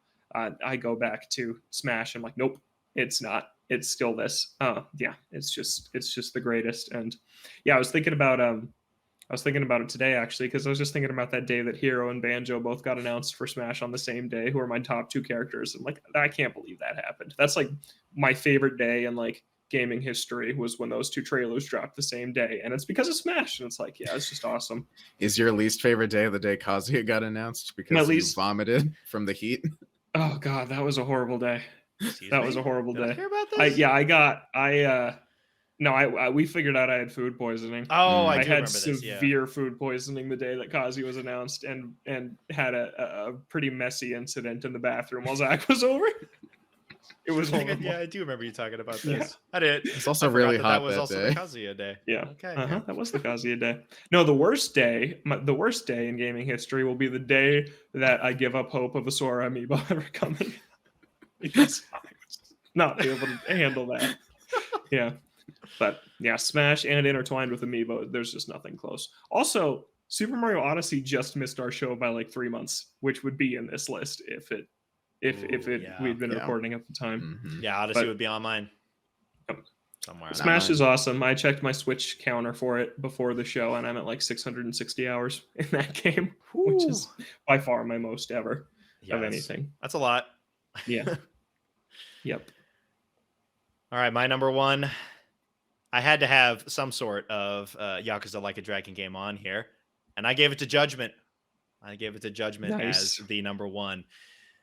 I really appreciate Yakuza Like a Dragon for what it did, and the fact that on their first attempt for an RPG that it turned out as solid as it did is quite impressive to me. Mm-hmm. But I was thinking about it now, and I could run, if I wanted to, I feel like I could run through any of the Yakuza games at any point. And the way that Like a Dragon is set up with its RPG elements and the grinding that comes into the end, I don't think I'd be as excited to hop back in and do another playthrough of that game. So it kind of brings it down a little bit. I had a great time with it originally, but one of the sad thing is some things just don't work in the RPG that I'm really looking forward to them ironing out for the second one. But some of the stuff, nice. like the fact that if Ichiban dies, it's just over. Like, how did that get through? How is that a thing that happened? That is a horrible feature. But Kiwami too did just miss the cutoff as well. That would have been on my list for sure. Sadly. But yeah, I had to give it a Judgment because even factoring in all of the Like a Dragon Yakuza games, I think the Judgment has the best story or the most memorable moments. That reveal at the end and that final fight is so good. It is incredible. Yeah. And I didn't see it coming, and it hit me like I felt like it hit in the actual game world as well. Like that moment was so well done. I think that the Judgment is carried along by its story and the fact that it isn't weighed down at all by previous games. You can play the Yakuza games by themselves and be fine, but I feel like it's best if you play through all of them sequentially to get the full story. But I think Judgment, without having that weight on it, is able to just create a really good, tight story within itself that is really nice to have in a world where if you want to get the entire Yakuza experience, you have to play so many games now to get that entire experience. Judgment, I think, stands in a league of its own in terms of its story, and in a world now where the games are moving towards turn-based combat, it's nice to have that series and that game there that kind of carries along the brawler combat of the previous games, that those aren't dead, they're still there. And I think that it was good in Judgment as well. It's still as good as it's ever been. It was only bogged down by its atrocious investigation and tailing mechanics, which were just not fun ever. That's true. Yeah. But I love that game. That game is really good. The story is awesome. Yeah. Oh, yeah. Yeah. Love Judgment. Lost Judgment, not as much. I went back in and played through some of it. Like, I don't know if I vibe with the school setting as much, but the Kaito DLC was really good. I'm a huge fan of that. But the DLC, I agree, was really fun. Yeah. Those are our top fives. Man, great 5 years. Plus, and all these games that just missed the cutoff. Man, like crazy. It was all those games that inspired us to make this podcast. Yeah, it was just like 2017 alone had Odyssey and Zelda and Nier and Persona 5, which are 4 games. Dawn. Zero Dawn, yeah. Well, yeah, I don't like that game, but yeah. I like Zero Dawn. I like that game. Yeah. And there's more in 2017. Oh, and Celeste missed the cutoff by like 2 weeks. That was January 2018. Wow. And there's more in 2017. When was Yakuza 0? That was 2017. That was at the beginning, the very beginning. Start of the year. Yeah. Like and then Kiwami 2 at the very end. Yeah, like games that this show loves very much are all right around that window. That's why I made the show. All of our Game of the Year's awards, our Odie winners, made one of our top 5s. So that's good. Gotta get shows that it's accurate. Yeah, shows that the Odies is still the award show of record. What games do you think could make this list that are coming out in the future? Wild Hearts. Ishin. Tears of the Kingdom. Oh yeah, for me for sure. Haunted Chocolatier. If it's if it's as good as Stardew Valley is, it'll be there. When did Stardew Valley come out? That was 2016. 16? Yeah. Oh my god, it's been a while. But the game got such substantial new content that it feels like it came out sooner. Like the multiplayer and stuff came out years later. So it doesn't feel like it's been that long. Let's see what else. I'm looking forward to Rebirth very much. Also, Final Fantasy VII Remake didn't make any of our lists, but I feel like it's in all 3 of our top 10s. Like it's right there. It'd be in there. The last 5 years. It'd be very close. Yeah, top 10, top 15. But yeah, that game's great. And Final Fantasy 16. It's probably going to be pretty good. I'm not super hyped for that one for some reason. Okay, never mind. I can't get on board. I said it. Zach excited? I am excited. I am genuinely excited. I hope I'm going to like it. I hope. Hope's good. You never know. So many good games are on the horizon. Not enough time to play them all. Yeah. Also, shout out to Astrobot Rescue Mission VR, which came out within the last 5 years and is amazing. So good. Groundhog Day, like father, like son. He said it. There it is. Had to get the jokes in there.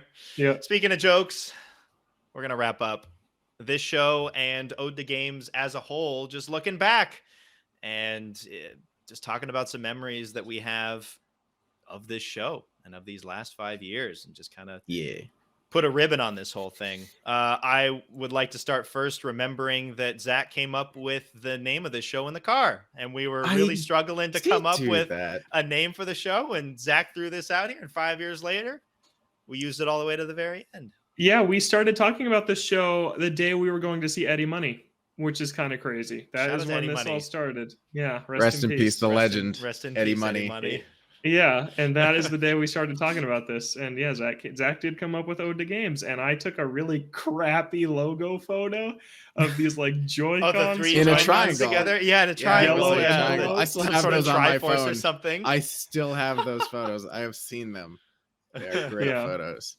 Yeah, and then we had someone Kevin and I knew from radio at college that made the logo that has stuck through these last 5 years. It's a good logo. Yeah. Yeah, so shout out to Zach for coming up with the name of the show, because man, that can be like the hardest thing of making something like this. To be fair, we came up with a lot of names before we landed on that one. Side questing. Okay, man, I don't remember any of these. Do you remember any of the other ones? I don't remember any of them. I've got nothing else. Low Life Gamers Club. Okay, well that was a different thing. That's stuck for something else. I don't remember any of the other ones. No, I'm sure they were horrible. Yeah, they were. Naming is hard. We got the perfect it is. one. Yeah. So shout out to Zach. I also came up with the name Joseph St. Cloud when I couldn't remember the name Deacon St. John when I was playing Days Gone. Joseph St. Cloud. That's a good memory. That's a good call. Yeah, and I also really enjoyed crapping on Days Gone while I was playing it because that game was just silly. I really enjoyed talking about it. And Joseph St. Cloud. Deacon. I'm sorry, Deacon St. John, that I forgot what Joseph your name St. was. Cloud is his new canon name. Yeah, I think it's actually a better name than Deacon St. John.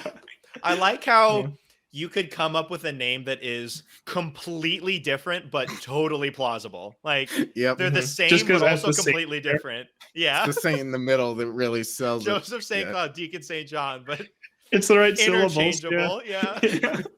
But nearly completely different. Yeah. I have no idea where in my mind that came from. But I genuinely thought that was his name for like half a second. I think that says something about the game. Yep. That's so funny. That game is never getting a sequel. It's bad enough that you didn't remember his name, but good enough that you cared to make up a new name for him. Yeah. There was some level of care there. Joseph St. Cloud. Yeah. My top 200 video game characters of all Joseph St. Cloud's Joseph St. Cloud. Number one for me. Top 5 at Speaking least. of, that show was an absolute marathon. Episode 100. Yeah, I have that on my memories. The top one. Top 100 characters. What did we do? Let me 2 hours, right? I think it was hours? I think it was over that. I have the Spotify pulled up. I'll scroll down to it. Did anybody have a bathroom break in that? No, we went straight through. In that thing, and my bladder was never the same. Gosh, it was an absolute marathon. The top 100 video game characters of all time, February 7th, 2020. Yep. 2 hours 13 minutes. 2 hours 13 minutes. Wow. Yeah. Yep. Just going through this list. Yeah, this show's probably going to rival that length, but there was something different about just like seeing the mountain we had to climb to get to the top of this 100 characters. Are you looking at the list? I was going to pull it up. The episode last week was basically, we just missed the 2 hour mark on last week's episode. That's true. I wasn't there for that. How did that happen? And we were just talking about Nintendo Direct. Because there was actually stuff that we really liked. That was a big Direct. Yeah, and we talked about Pokemon. Yeah, that's true. Yeah, yes. The first hour of that show was on the Direct. Yeah, I feel like it was different for the 100 characters because with, like, for example, with last week's episode, we talked about the Direct for an hour, and then, you know, what we're playing and a couple of random news stories. And then we talk about Pokemon for a little while. It's all kind of different. Whereas this one, we're just running through the characters. That is all we did for 2 hours. Yeah, you could feel the length a little bit. Yeah. So I just found the doc for the top 100 characters, combining all our lists. I'll read the top 10. Just rattle them all off. Oh my God, we're going to be here for another 2 and we'll 2 pad hours the time. Where's Joseph St. Cloud on this list? Who is Lee Everett? That's the guy from The Walking Dead. Okay. He was on my list. Yeah. I will read very high on my list. I will rattle off the top 25, unless number 26 is funny. It's Sean. I don't know who that is. From Just Life Sean? is Strange 2? Oh, it is. Yep, that is who it is. Okay. Yeah. That's embarrassing. I have no idea. Number 25. I'm pretty sure he was on This is Logan's list, which is the why list that's of record. He doesn't remember it. What's number 25? Nergigante from Monster Hunter World. I love Are you serious? Yes. 25. We love the Nergs. What is this list? Number 24, Trevor from GTA 5. 23, Blathers from Animal Crossing. 22, Yoshi. Wow, Trevor and Blathers are right next to each other. Very similar characters. Very similar. 22 is Yoshi. 21, Waluigi. Number 20 is Miles Edgeworth. Number 19 is Madeline from Celeste. Number 18, Majima. Number 17, The Luminary. Number 16, Godot from Ace Attorney. Number 15, Mario. Number 14, Link. Number 13, Haruka. Number 12, Kiryu. Number 11, Vincent from A Way Out. Top 10, Master Chief. Number 9 is Knuckles. Knuckles! Number 8 is Sam Drake. Shout out Sam. Sam Drake. Number 7 is Aloy. That's really high. Number 6, she got to put it in her stash. Number 6 is Elena. Number 5 is Sonic. Okay. Number 4 is Ellie. Number 3 is Sully. Number 2, Joel. Number 1, Nathan Drake. So we like Naughty Dog. Top 3, baby. An absolute run of Naughty Dog characters. Yep, they are 6 of the top 8, with the only 2 non being Aloy and Sonic. Let's go, Aloy. Yeah, I personally, I still agree with that. Before the Forbidden West came out, I did like her character in the first game. I would drop her down some since. Yeah. I liked her in the first game more too. I don't know what it was about the second game. Very talkative, solving all the puzzles for you. Yeah. Oh my God. There's an article about that, about God of War, where it was like the developers didn't think that would be annoying. I'm like, really? You didn't think that? Okay. Shoot didn't this, even cross and then do their this. minds. And, yeah. That was the top 100 characters. Kratos You got more stuff written down, Kev? Yeah. I really enjoyed reuniting with the boys for the talk for Team Sonic Racing and for Dragon Quest Builders 2.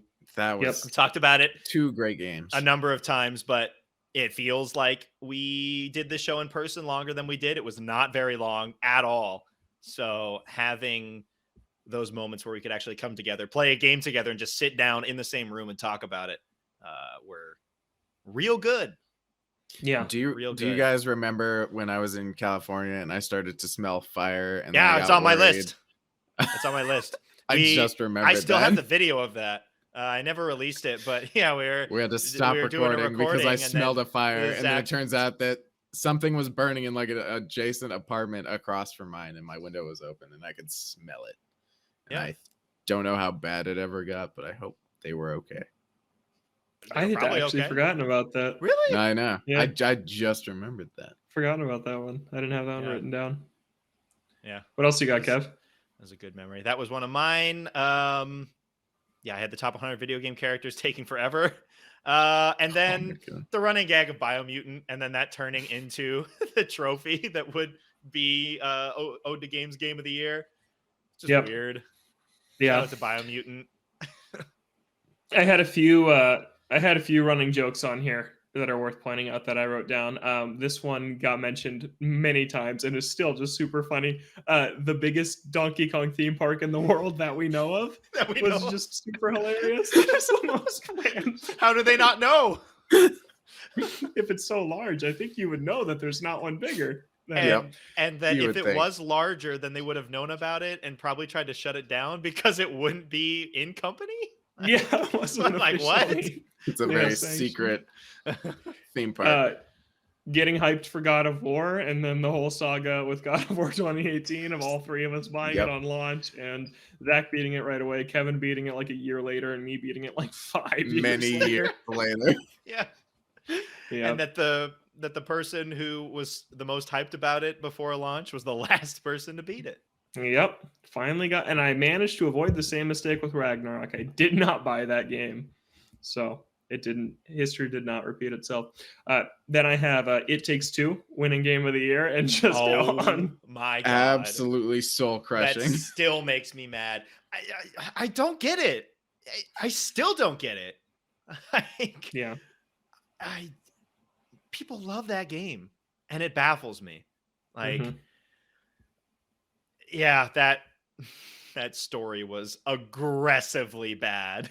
Yeah. The gameplay was fine in certain areas. I mean, there's not, I can see it from the point of there's not too many games like it, in the sense of just that 2-player co-op style of game. There's not a ton of games like that. So gameplay is fine. I don't know how you get past that story. I don't know. Also, the elephant, I hate that scene with a passion. It is scarring, and the fact that they made a toy of that angers me. Make fun of the situation. Yeah. Oh God. Yeah. Yeah. How does A Way Out still not really get any recognition? And it takes it was relatively new at the time, and I feel like it was kind of underground, and the people who talked about it kind of got It Takes Two to get to a higher level, but I'm surprised that it didn't pull A Way Out further higher for people. Like, people still don't talk about it at all. Yeah. And it was way better. Yeah. It was a way better game. Yeah. Let's see. I have Sonic Forces written down just because we talked about that game an incredible amount. I feel longer than the actual game runtime. The Sully trilogy, the Uncharted fanfic Sully trilogy, and Secret of Mana was kind of this checklist of like things you have to talk about on every episode of the show, kind of the bingo card. But man, Secret of Mana Remake was one of the worst games I've ever finished. Maybe the worst game I've ever completed that wasn't like 2 hours long or less. Like, it is so bad. Yeah. Yep. So going to Arby's, debating whether or not to beat it. Core memory right there. And we powered through. We somehow beat it. Yeah, because then we figured out the cheese that behind in the forest or something. Yeah, what was the deal with that? Yeah, there was cheese where I was the sword fighter character, and you two both cast magic, and we found this place in the forest where you could slash your sword through a bush, and they couldn't get to you, but you could get them, and you would just level up like mad. So I spent we passed the controller round of my character doing that, while the other two of us would study for a Japanese test, and then we got to this point where we could cheese it where, remember, enemies didn't move when you cast a spell. So Kevin would cast a spell, and then Zach would, while Kevin pulled up his next, and the bosses were just like just glitching frames because they can't move. That's how we beat that. I forgot about that. Yeah. Man. Yeah. I still have that game. And what? You were going to sell it.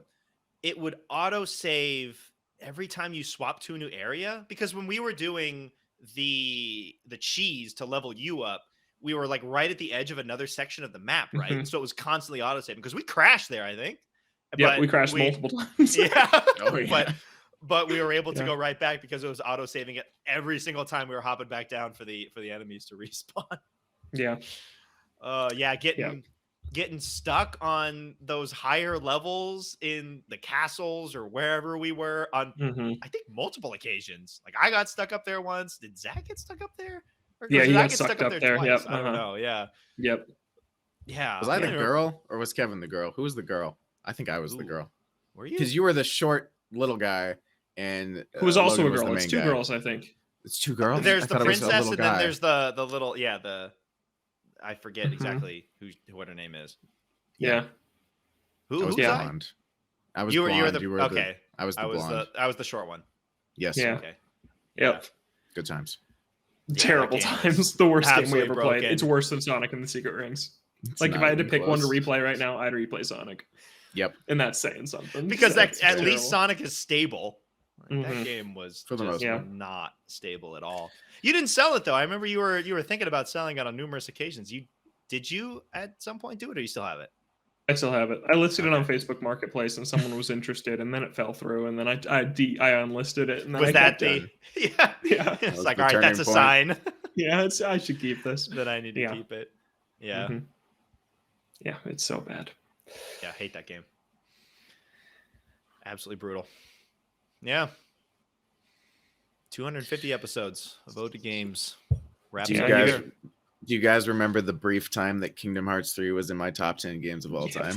I was going to bring that up. Because that is super funny. Because then I feel like you went on a big pendulum of that game where you loved it, then you hated it, and I think you're I somewhere in the wanted middle. to love it so bad. I waited Uh-huh. so long for this game, and I like parts of it. I like the combat. The and I combat's like how fun it having plays. the new Disney worlds in it because there Yeah. hadn't been a new game in so long that just having some of these new worlds was super cool. Everything but- else is just the story is just the worst, and I Nonsensical. hated it. It was nonsensical. The Disney worlds sucked. They were just replaying the movies with Sora in the background, and the actual story for the game wrapped up in a really annoying and stupid way. And here's And didn't you hoping hate that the 4 is rides good. too? The rides, I never used the rides. They were pointless. They didn't really help in the combat. Hey, can we in my opinion. spoil the ending? Sure. The fact that this dude's doing all this evil stuff, and then Xehanort. the other guy is just like, you know what, I forgive you, and then that's it. Oh my god. Like what? So weird. I don't understand. They kind of backtracked on a lot of the organization not having hearts at the end there by giving them like emotions and feelings. It's just like, all right. It was weird. It was a weird ending. I don't like it. I'm sure 4 will be great. Oh yeah. Oh my In, god. like, It'll 30 have years. Star Wars. Oh, It'll God, have yeah. what Marvel. else All is the Disney? Marvel It'll have stuff, yeah. Marvel. It'll have Willow. It'll be great. Oh, it's gonna be the best game ever. When is that Simpsons. coming out? Simpsons. Oh Oh my my God. god. What a This is gonna be bizarre the best game ever. Be the weirdest thing. Oh Mhm. my god. Any other memories you got written down, Logan? Yeah, I have a few more things. Okay. We already mentioned The Last of Us Part 2 spoiler cast. I just have Yep. fond memories of that one. I thought that was a great show. I always liked that we dressed up for the Odies when we did video shows. That was always funny. The first Show year of that record. We did had to look the part. Ode to Short Episodes was always funny because we used to because the way I used to export episodes before I learned how to compress them better, we had data limits on the service we were using at the time. So it was like, well, Yeah. we got to hit exactly 36 minutes this week or we're screwed. Well, Yep. yeah, because on a month, sometimes with how the month would set up, we would start like our first episode would be on like the first of the month. And if it was a month, like 31 days, like, oh God, this There'd be last 5 episode episodes, yeah. is going to be short. Some of those were like under 30 minutes, I think. Like there had to be Yep. at least one that was under 30. Kind of forgot about Yeah. that, but yeah, we did. I remember update our limits. trimming things in those days for like having to like cut down like what we've been playing. Like we talked about this game for 5 minutes, find a part that sounds like a natural ending point and just delete the rest. Yeah. Yeah, had to do that a lot. This show is kind of a cool time capsule for if you go back and listen to when I went to E3 the first time, you can go back and it's like, yep, I just got back from E3 and now that feels like a distant memory, which is kind of cool. Like, yeah, I went and I played Super Mario Odyssey at E3 before it came out, or Smash Brothers at E3 before it came out. Because, yeah, the Odyssey was before this show. But, yeah, that's just a crazy time capsule because that feels like another life. Like when E3 was still a thing. And, yeah, when I went to it and when I was still kind of just starting out in my writing career. And it's like, that's a really long time ago now. It's a time capsule for just where we've all been living. We've swapped places numerous times. We started this show in the exact same, room doing it all together. And then we've done it in 3 different countries overall and multiple different places people have been living. Like, just hopping around. There were some episodes that I had to miss because I was, coming to Japan, or I didn't have my internet set up for a couple of weeks. And,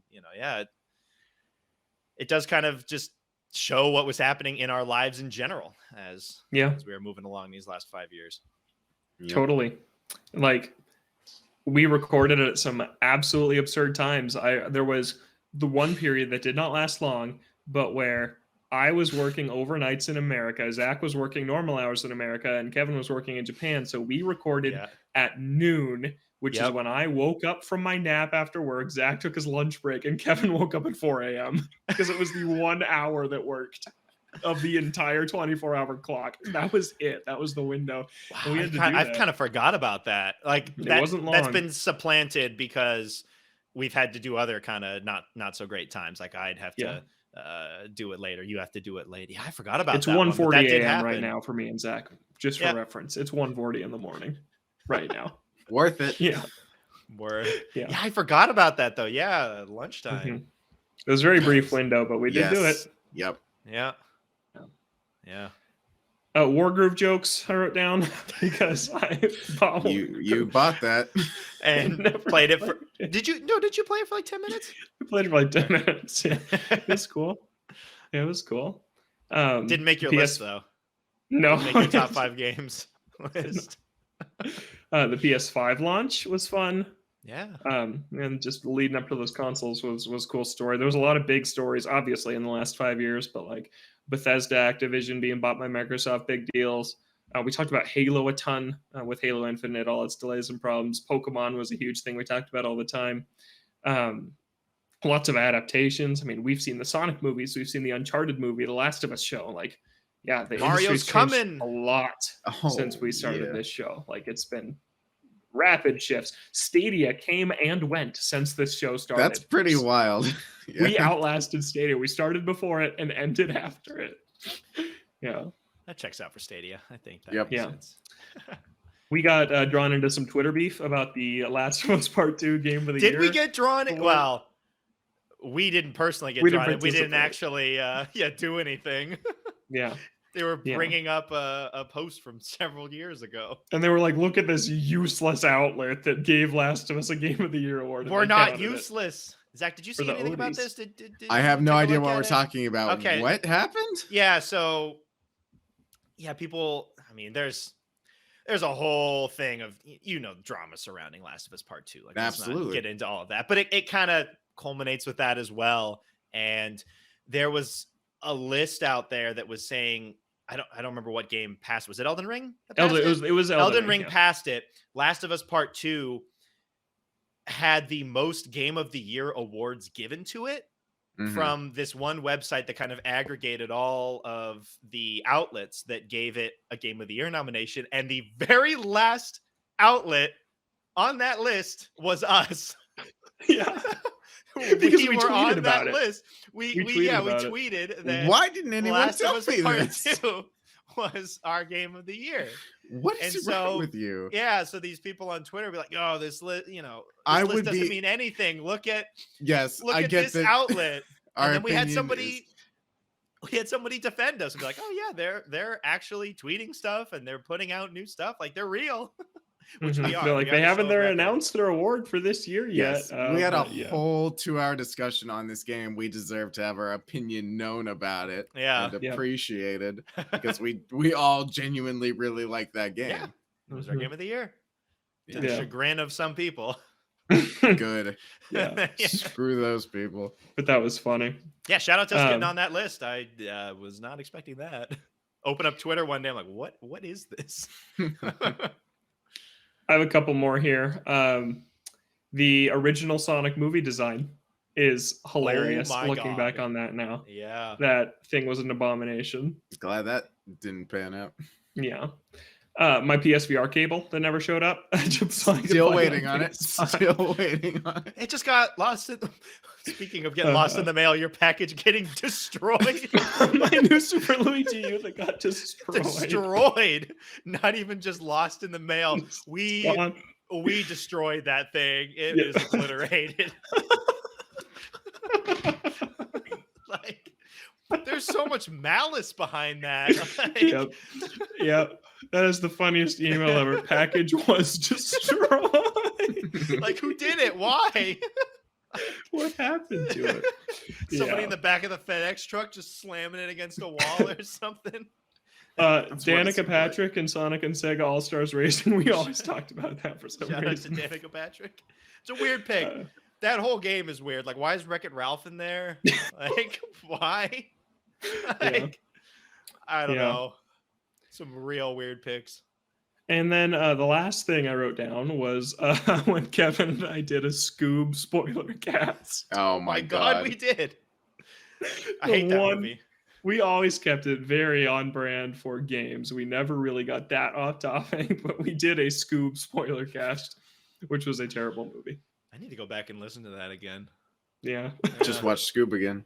I will not watch Scoob again. Did you know that Scooby-Doo is the ancestor of Alexander the Great's dog? He's in was that in Scoob? That's the plot of the movie. Yep. Oh, that's the whole plot. That's like the main twist at the end. Spoilers for Scoob. Dang.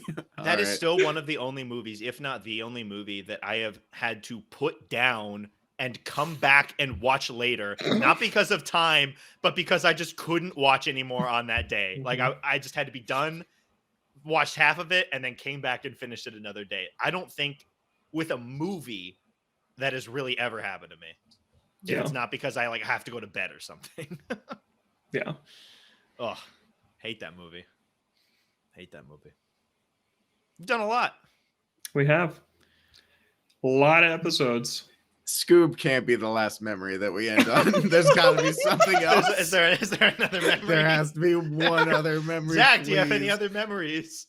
Scoob, you know I'm out of memories. Anything happened when you were in Korea?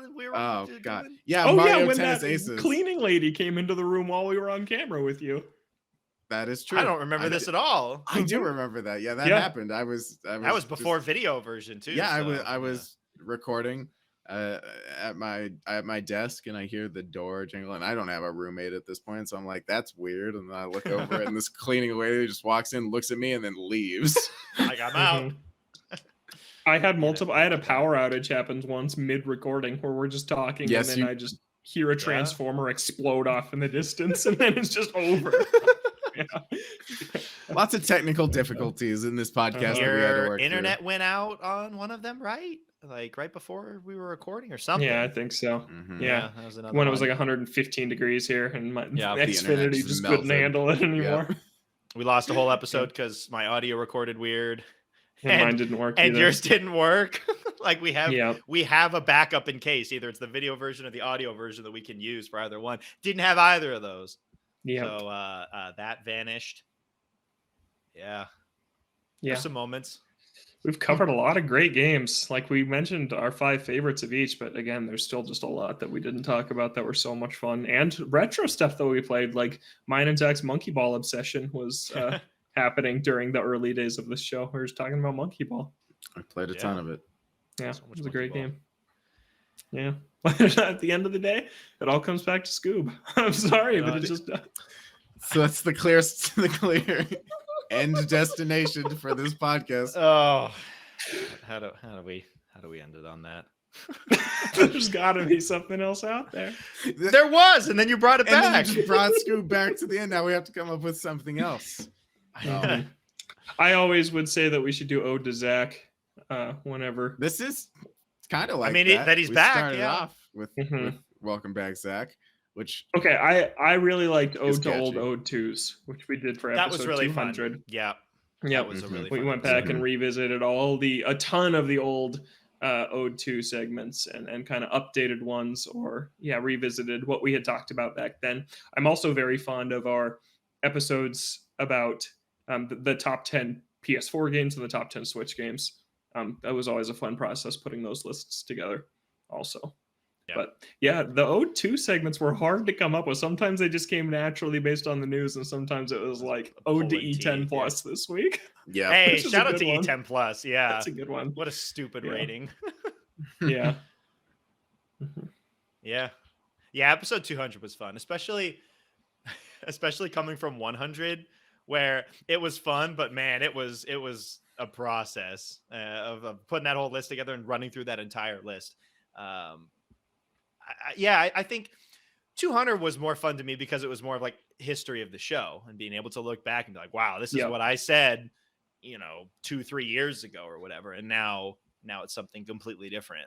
That was fun to go back and look at those old episodes and see where we sat. Zach, you listened to some of those old episodes to transcribe it, because I only have information, like docs of shows dating back to about episode 80. And a lot of those early ones were just me, like writing my own personal things of the stuff that I was going to talk about. Yep. So we really don't. I did a lot of listening. Yeah, we didn't have comprehensive show outlines until 100 or past. It's basically so you had to go back and listen to some of those old episodes to actually fill out some of the O2s. It was very nostalgic, and it was nice. And I'm sure 10 years down the road, I'll be listening to this episode and crying because you two will have died, and then I'll be like really sad. Oh no! Well, we can't end it on that either. A sad movie. Oh God. Well, I just found our. How about this? How about we end here, full circle? We go back to episode 1 and episode 2, where we shared our top 10 games of all time, and I can just read off the lists that you guys said back then. All right. So, Kevin, we'll start with. All right. We'll start with. Right. We'll start with me, 10? and then I'll do you guys after. Honorable mention: Guitar Hero 3. I love that game. Guitar Hero 3 is a great game. Yeah. It's a good game. I think it just really shows I have played, because when I've talked about the game ranking project I'm working on a little bit on here, and it just the volume of games I have played since we started this show has just gone through the roof. I think that's probably true to some extent for you guys too. Oh yeah, I know. It's just like so many more than when you're a kid for a lot of reasons. And so these games are. It's just that my list is pretty unhinged looking at it now. So I'm going to go through and say if it would still be in my top 10 today. Hit Icarus Uprising, number 10. No, I love that game though. Number 9, Halo Reach. No, I still love that game. Okay. Golf Story. No, still love it. Sonic Generations. No, because of Frontiers. Otherwise, probably yes. So very recently bumped out. Number 6, Pokemon Mystery Dungeon Blue Rescue Team. Wow. Great game. In a post-remake world. I still like the original more, just because more nostalgia for it. And there wasn't much that needed to be fixed from the original. The remake just gave it a new coat of paint. But I did like the remake. That was fun. Kevin and I beat that game together. Yeah. We were chatting on the phone while we both went through the final dungeon. It was fun.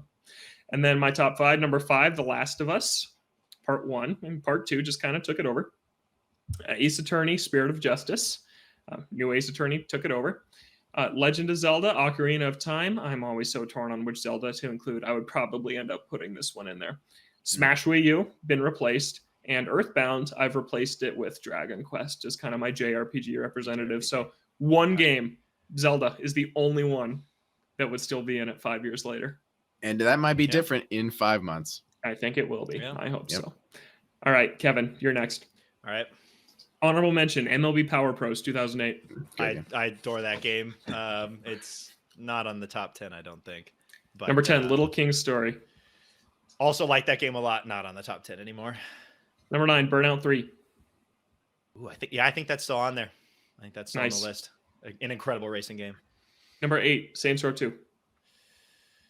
Ooh. I think that's been bumped down to an honorable mention at this point. I still love that game though. Number 7, Ni no Kuni. No. I do like that game, but it's dropped down. It's dropped down more than those other games. Number 6, Stardew Valley.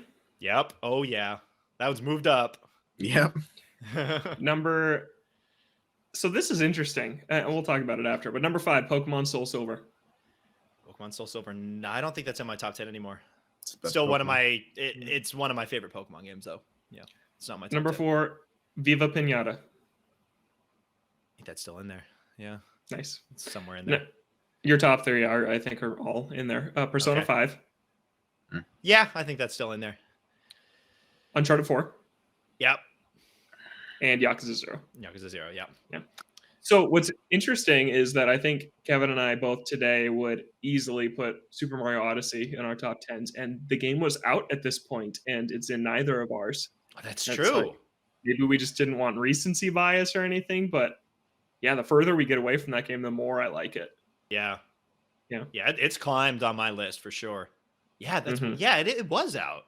Yeah, maybe you just had to sit on it for a while. You know, it was a magical experience, and then you kind of maybe it's not as good as you guys remember. No, it's pretty great. There I it's said fantastic. It is. I should go back and replay it at some point. All right, Zach. Oh, what do we got on this list? Get excited. Exciting. Ape Escape 2, honorable mention. It's probably my top. Is it still close enough to top be 50? Maybe top 50. It's probably not close enough for an honorable mention. Honorable mention would be somewhere between probably like 10 and 15. 10 and 20, yeah. Or 11 and 20, yeah. It used to be. It's not anymore. Number 10, Pokemon. Which one do you think it's going to be? Ooh. Soul Silver. Fire Red. Devastating. Soul Silver is way better. You had Fire Red back in the early days. I love Fire Red, though. I love Fire Red. Jack and Daxter 1. I like 3 better. I've decided. What? Really? 3's better. 3's better. Why? Because of all the reasons. Don't make me defend something at the end of the show. All right, cool. It's number 8. Nowhere near my top 10 though. Is it in your top 50, Jack 3? It's probably my top 25, I think. Okay. Number 8 is Sly Cooper 3. I made my top 50. Sly Cooper 3 is my favorite Sly Cooper still. But no, it is not my top 10. Number 7, Kingdom Hearts 2. Still my favorite Kingdom Hearts, not in my top 10. Number 6, Tekken 4. Still my favorite Tekken, not in my top 10. Ooh. Number 5, The Walking Dead. That is in my top 10. Number 4, Dishonored. Dishonored 2 edged it out, but Dishonored 2 is in my top 10. Number 3, The Last of Us. The Last of Us has been overtaken by The Last of Us Part 1. Remake. Oh, okay, there we go. Number 2, Uncharted 4. Number 2, Uncharted 4, yes, is my number 1. And number 1 is Shadow of the Colossus. Yes, Shadow of the Colossus is now my number 3 because of Monster Hunter World, which is not in that top 10 list. And then we revisited it a year later in 2019, which is where Zach had Kingdom Hearts 3 at number 6. That game just came out. That game just came out. Because maybe that's why we didn't want to do Odyssey. It's because Kingdom Hearts 2 was in my top 10, and I had decided that I liked it more than 2, which was just a very wrong opinion at the time. Yeah. Kevin, in the 2019 revision, Odyssey made it into yours and was an honorable mention at the time for me. But it made it into yours then. Okay. And then we redid it again for 200, and it was in both of ours then. And there was no Kingdom Hearts at all in Jack's top 10. It had fallen off the list. Get that out of here. Yep. That's fair. Wow. Yeah, those lists are different. Very different. We've grown as gamers. Just play more stuff. Yeah. Seriously, just the sheer numbers I put in, like roughly 40 to 50 games a year. Yep. Yeah. Yeah. Some amazing stuff. I don't know. I went through a time late high school into early college where, I don't know, sometimes you swap entertainment that you're like using or consuming, I guess. Like I played a lot of games growing up, and then I swapped to kind of anime. Anime was my big thing for probably like 4 years there. And I didn't really play a lot of games. That's how we met. Yeah, that's true. And so this is kind of, I mean, this is a little bit afterwards, but I'm kind of getting into full swing of playing games again at this point. This is relatively early on, and I can kind of feel it from that original list. It's like a lot of those are just those old games that I kind of grew up playing that I still have a lot of a nostalgic attachment for, but would not be in my top 10 anymore. Yeah, I'm in the same boat, but my thing in like late high school, early college was sports. I was so super into baseball, really hardcore for those years. And I was even like watching more football and basketball and hockey and other stuff than I do now. And then once the show started, it really started to swing the other way again. You had to talk about stuff. Yep, absolutely. You guys are going to play fewer games now that the show's ending? I haven't even been on the show, and it hasn't slowed Zach, me down. the answer is no. Yep. Me, maybe a little bit, but I mean, you go through ebbs and flows, I think, and that's fine. Like you'll have a time where you're playing a bunch of games, and then you kind of just need something different. Maybe you're just not feeling games right now, and you go and like watch something or read something or go out and do something, and I feel like that'll still happen. So maybe a little bit less, but I don't think there's going to be a major drop off yet. Ishin's coming out. I'm still so excited to play that on my Ishin floor cushion. Yeah. Yeah. I don't think it'll be less for me. I think that, it'll be about the same. There was a time in this show where it's interesting, like in that PS4 era where I swung hard into PlayStation, and now I'm swinging way back the other way. I don't really play my PlayStation that much, but I think that's also been a part of just what's been on PS5 the last 2 years. So that's probably going to change this year, but yeah, I don't think it'll change. If anything, I'll play a little bit more because I won't. I mean, after I stay up until like 2 on Ode to Games nights, I'm pretty exhausted on Thursdays and don't do very much. So that could be a change. Yeah. I think at the end of the day, looking back on the 5 years, I think it's just impressive that we were able to keep it going for 250 episodes. We could have stopped it after episode 13 or 14 when I parted ways with you guys, and we kept that going, and through all the different jobs that we've had that necessitated different times of recording, and then where people were on the globe.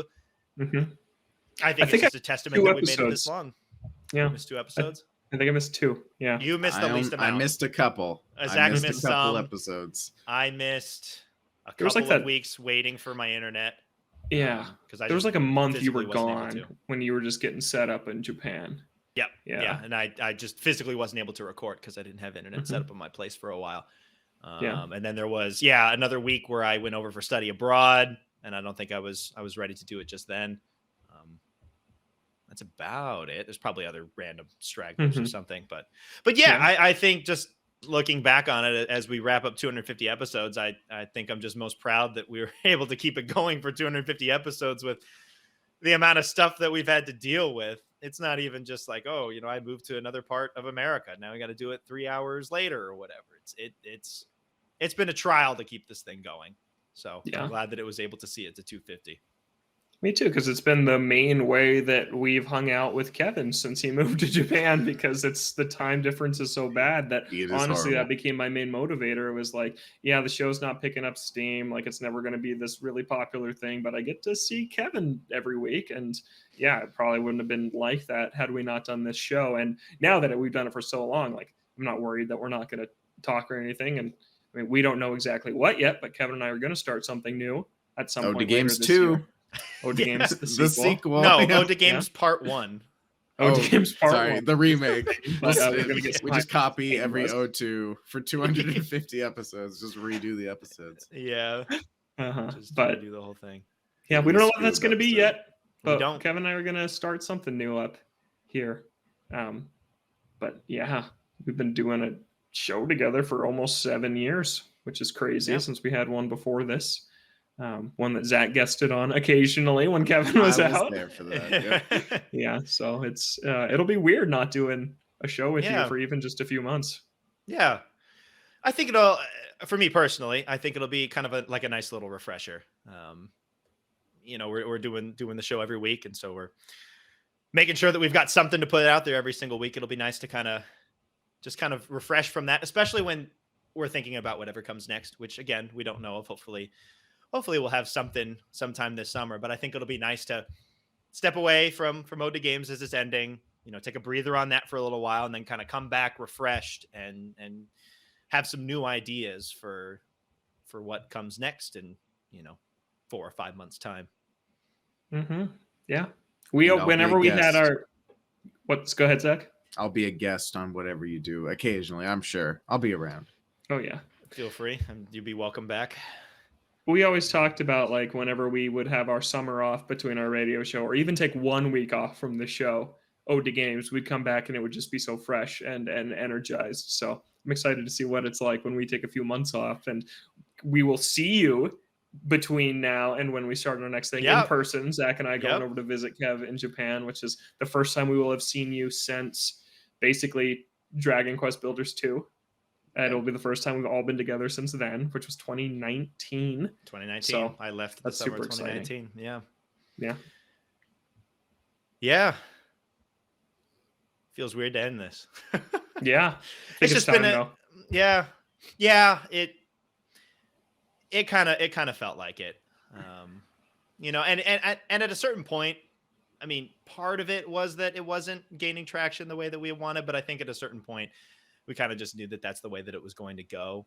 But, you know, I think for me, once it got to that point and, you know, past 200 or so, I kind of felt like we were just kind of running through the motions sometimes. And it wasn't as much. I mean, there was some passion there, at least to chat with Logan and stuff. But I am excited for the next show that we do, where it's going to be something entirely different. And we'll have that full passion back again to put into whatever comes next. Yeah, totally. Ode to Games was fun though. It was a fun show. Yeah. And you'll be able to listen to any of the 250 episodes whenever you want. They'll still be there. Be there forever until the end of the universe. Yep. Mm-hmm. Zach, anything from you joining back in for the last episode after being gone for a while? I don't want it to end. Why does it have to end? Can't we just keep going just a few more episodes after this? I feel bad. I didn't know I would miss it so much. I'm back. Oh, but we have to end it here because it 250 be like is it's clean. Ending, it's very clean. 252 so is just weird. Yeah, I get it. Yeah. I think 250 is perfect. You know, quarter of 1,000. That's a lot of episodes. Mm-hmm. 5 years of our that's a good goal of our lives right there. Yeah, we can make it. Before we wrap up, Logan, where can people find you at in between? We'll have Ode to Games, the Twitter account still up, and whenever the next thing that we want to make is going to be coming out, we'll definitely update it there. But in the meantime, that'll basically be defunct. Where can people find you in the meantime? Yeah, I'm still on Twitter, even though that's a sinking ship. Oh God. But yeah, I'm there at Logan J Plant, and I'm still talking about games on weekly Nintendo podcast, Nintendo only. It's called Toadstool Boardroom. That's on all the same places you could find Ode to Games. It's on YouTube, Spotify, Apple Podcasts, and it's on Twitter at ToadstoolBR. That's a really fun show. It is. It's all Nintendo, which is, as you know, if you've listened to this show at all over the last 5 years, really my real main thing in gaming. So that's been a lot of fun doing that show for the last almost year already, which is kind of crazy. That is crazy. Long. Time feels like it just started. Yeah, we're 31 episodes into that thing. We have some cool ones. Top 25 GameCube games is a highlight. We just recorded a big Amiibo retrospective today, which is a fun one. So yeah, go check that out if you're into Nintendo. But thanks if you listened to Ode to Games at all over the last 5 years. It was fun to make this show. We had some good times. Talked about a lot of awesome games as we kind of went over today, and it was just a really fun time making this show with you guys the last 5 years. Yeah. Zach, do you want people to find you or no? I'm nowhere to be found with no plans of being anywhere in the near future. So I apologize if you're a fan of my content, which I'm sure a few of you are. But if you are, we've got the back catalog. You know, people were tweeting, "Hey, where's Zach?" And we had no response. That was pretty wild. Someone was just like, "Where's this guy? He's the coolest." But he's back. He's gone for one episode only. I'm back for that one guy. I did this for you, bro. This one's for you. Mm-hmm. I'm not super active on Twitter. I don't like using social media that much. I feel like I should more. I've only got a Twitter at Kevin Valine. You can find me there. I'll tweet random stuff about games or random stuff in Japan as well. That'll be there, and that's about it. But again, the Ode to Games Twitter will definitely be updated with whatever new thing that me and Logan decide to do in the future. But If you have ideas, send us an email. odagamescast@gmail.com. Feel free, yeah. We don't know what to do yet. It's very early phases. We have some ideas though. Yeah. And we'll take this time off to reset and have some brainstorming sessions and hopefully come back with something really cool to show to everybody. But yeah, if you've listened to any OD Games episodes throughout the years, we really appreciate it. We're really thankful for whoever decided to listen into just us rambling about nonsense sometimes. It's been fun to record with you guys these last 250 episodes in 5 years. And Absolutely. I'm glad that it's so clean like that. 250 episodes in basically 5 years. It's just perfect. Yep. It does work out very well.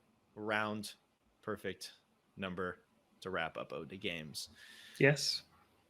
And that is going to do it for this episode 250, and the last episode of OD Games. We were here on Thursdays or Fridays, Apple Podcasts, Spotify, other podcast streaming services that you may use.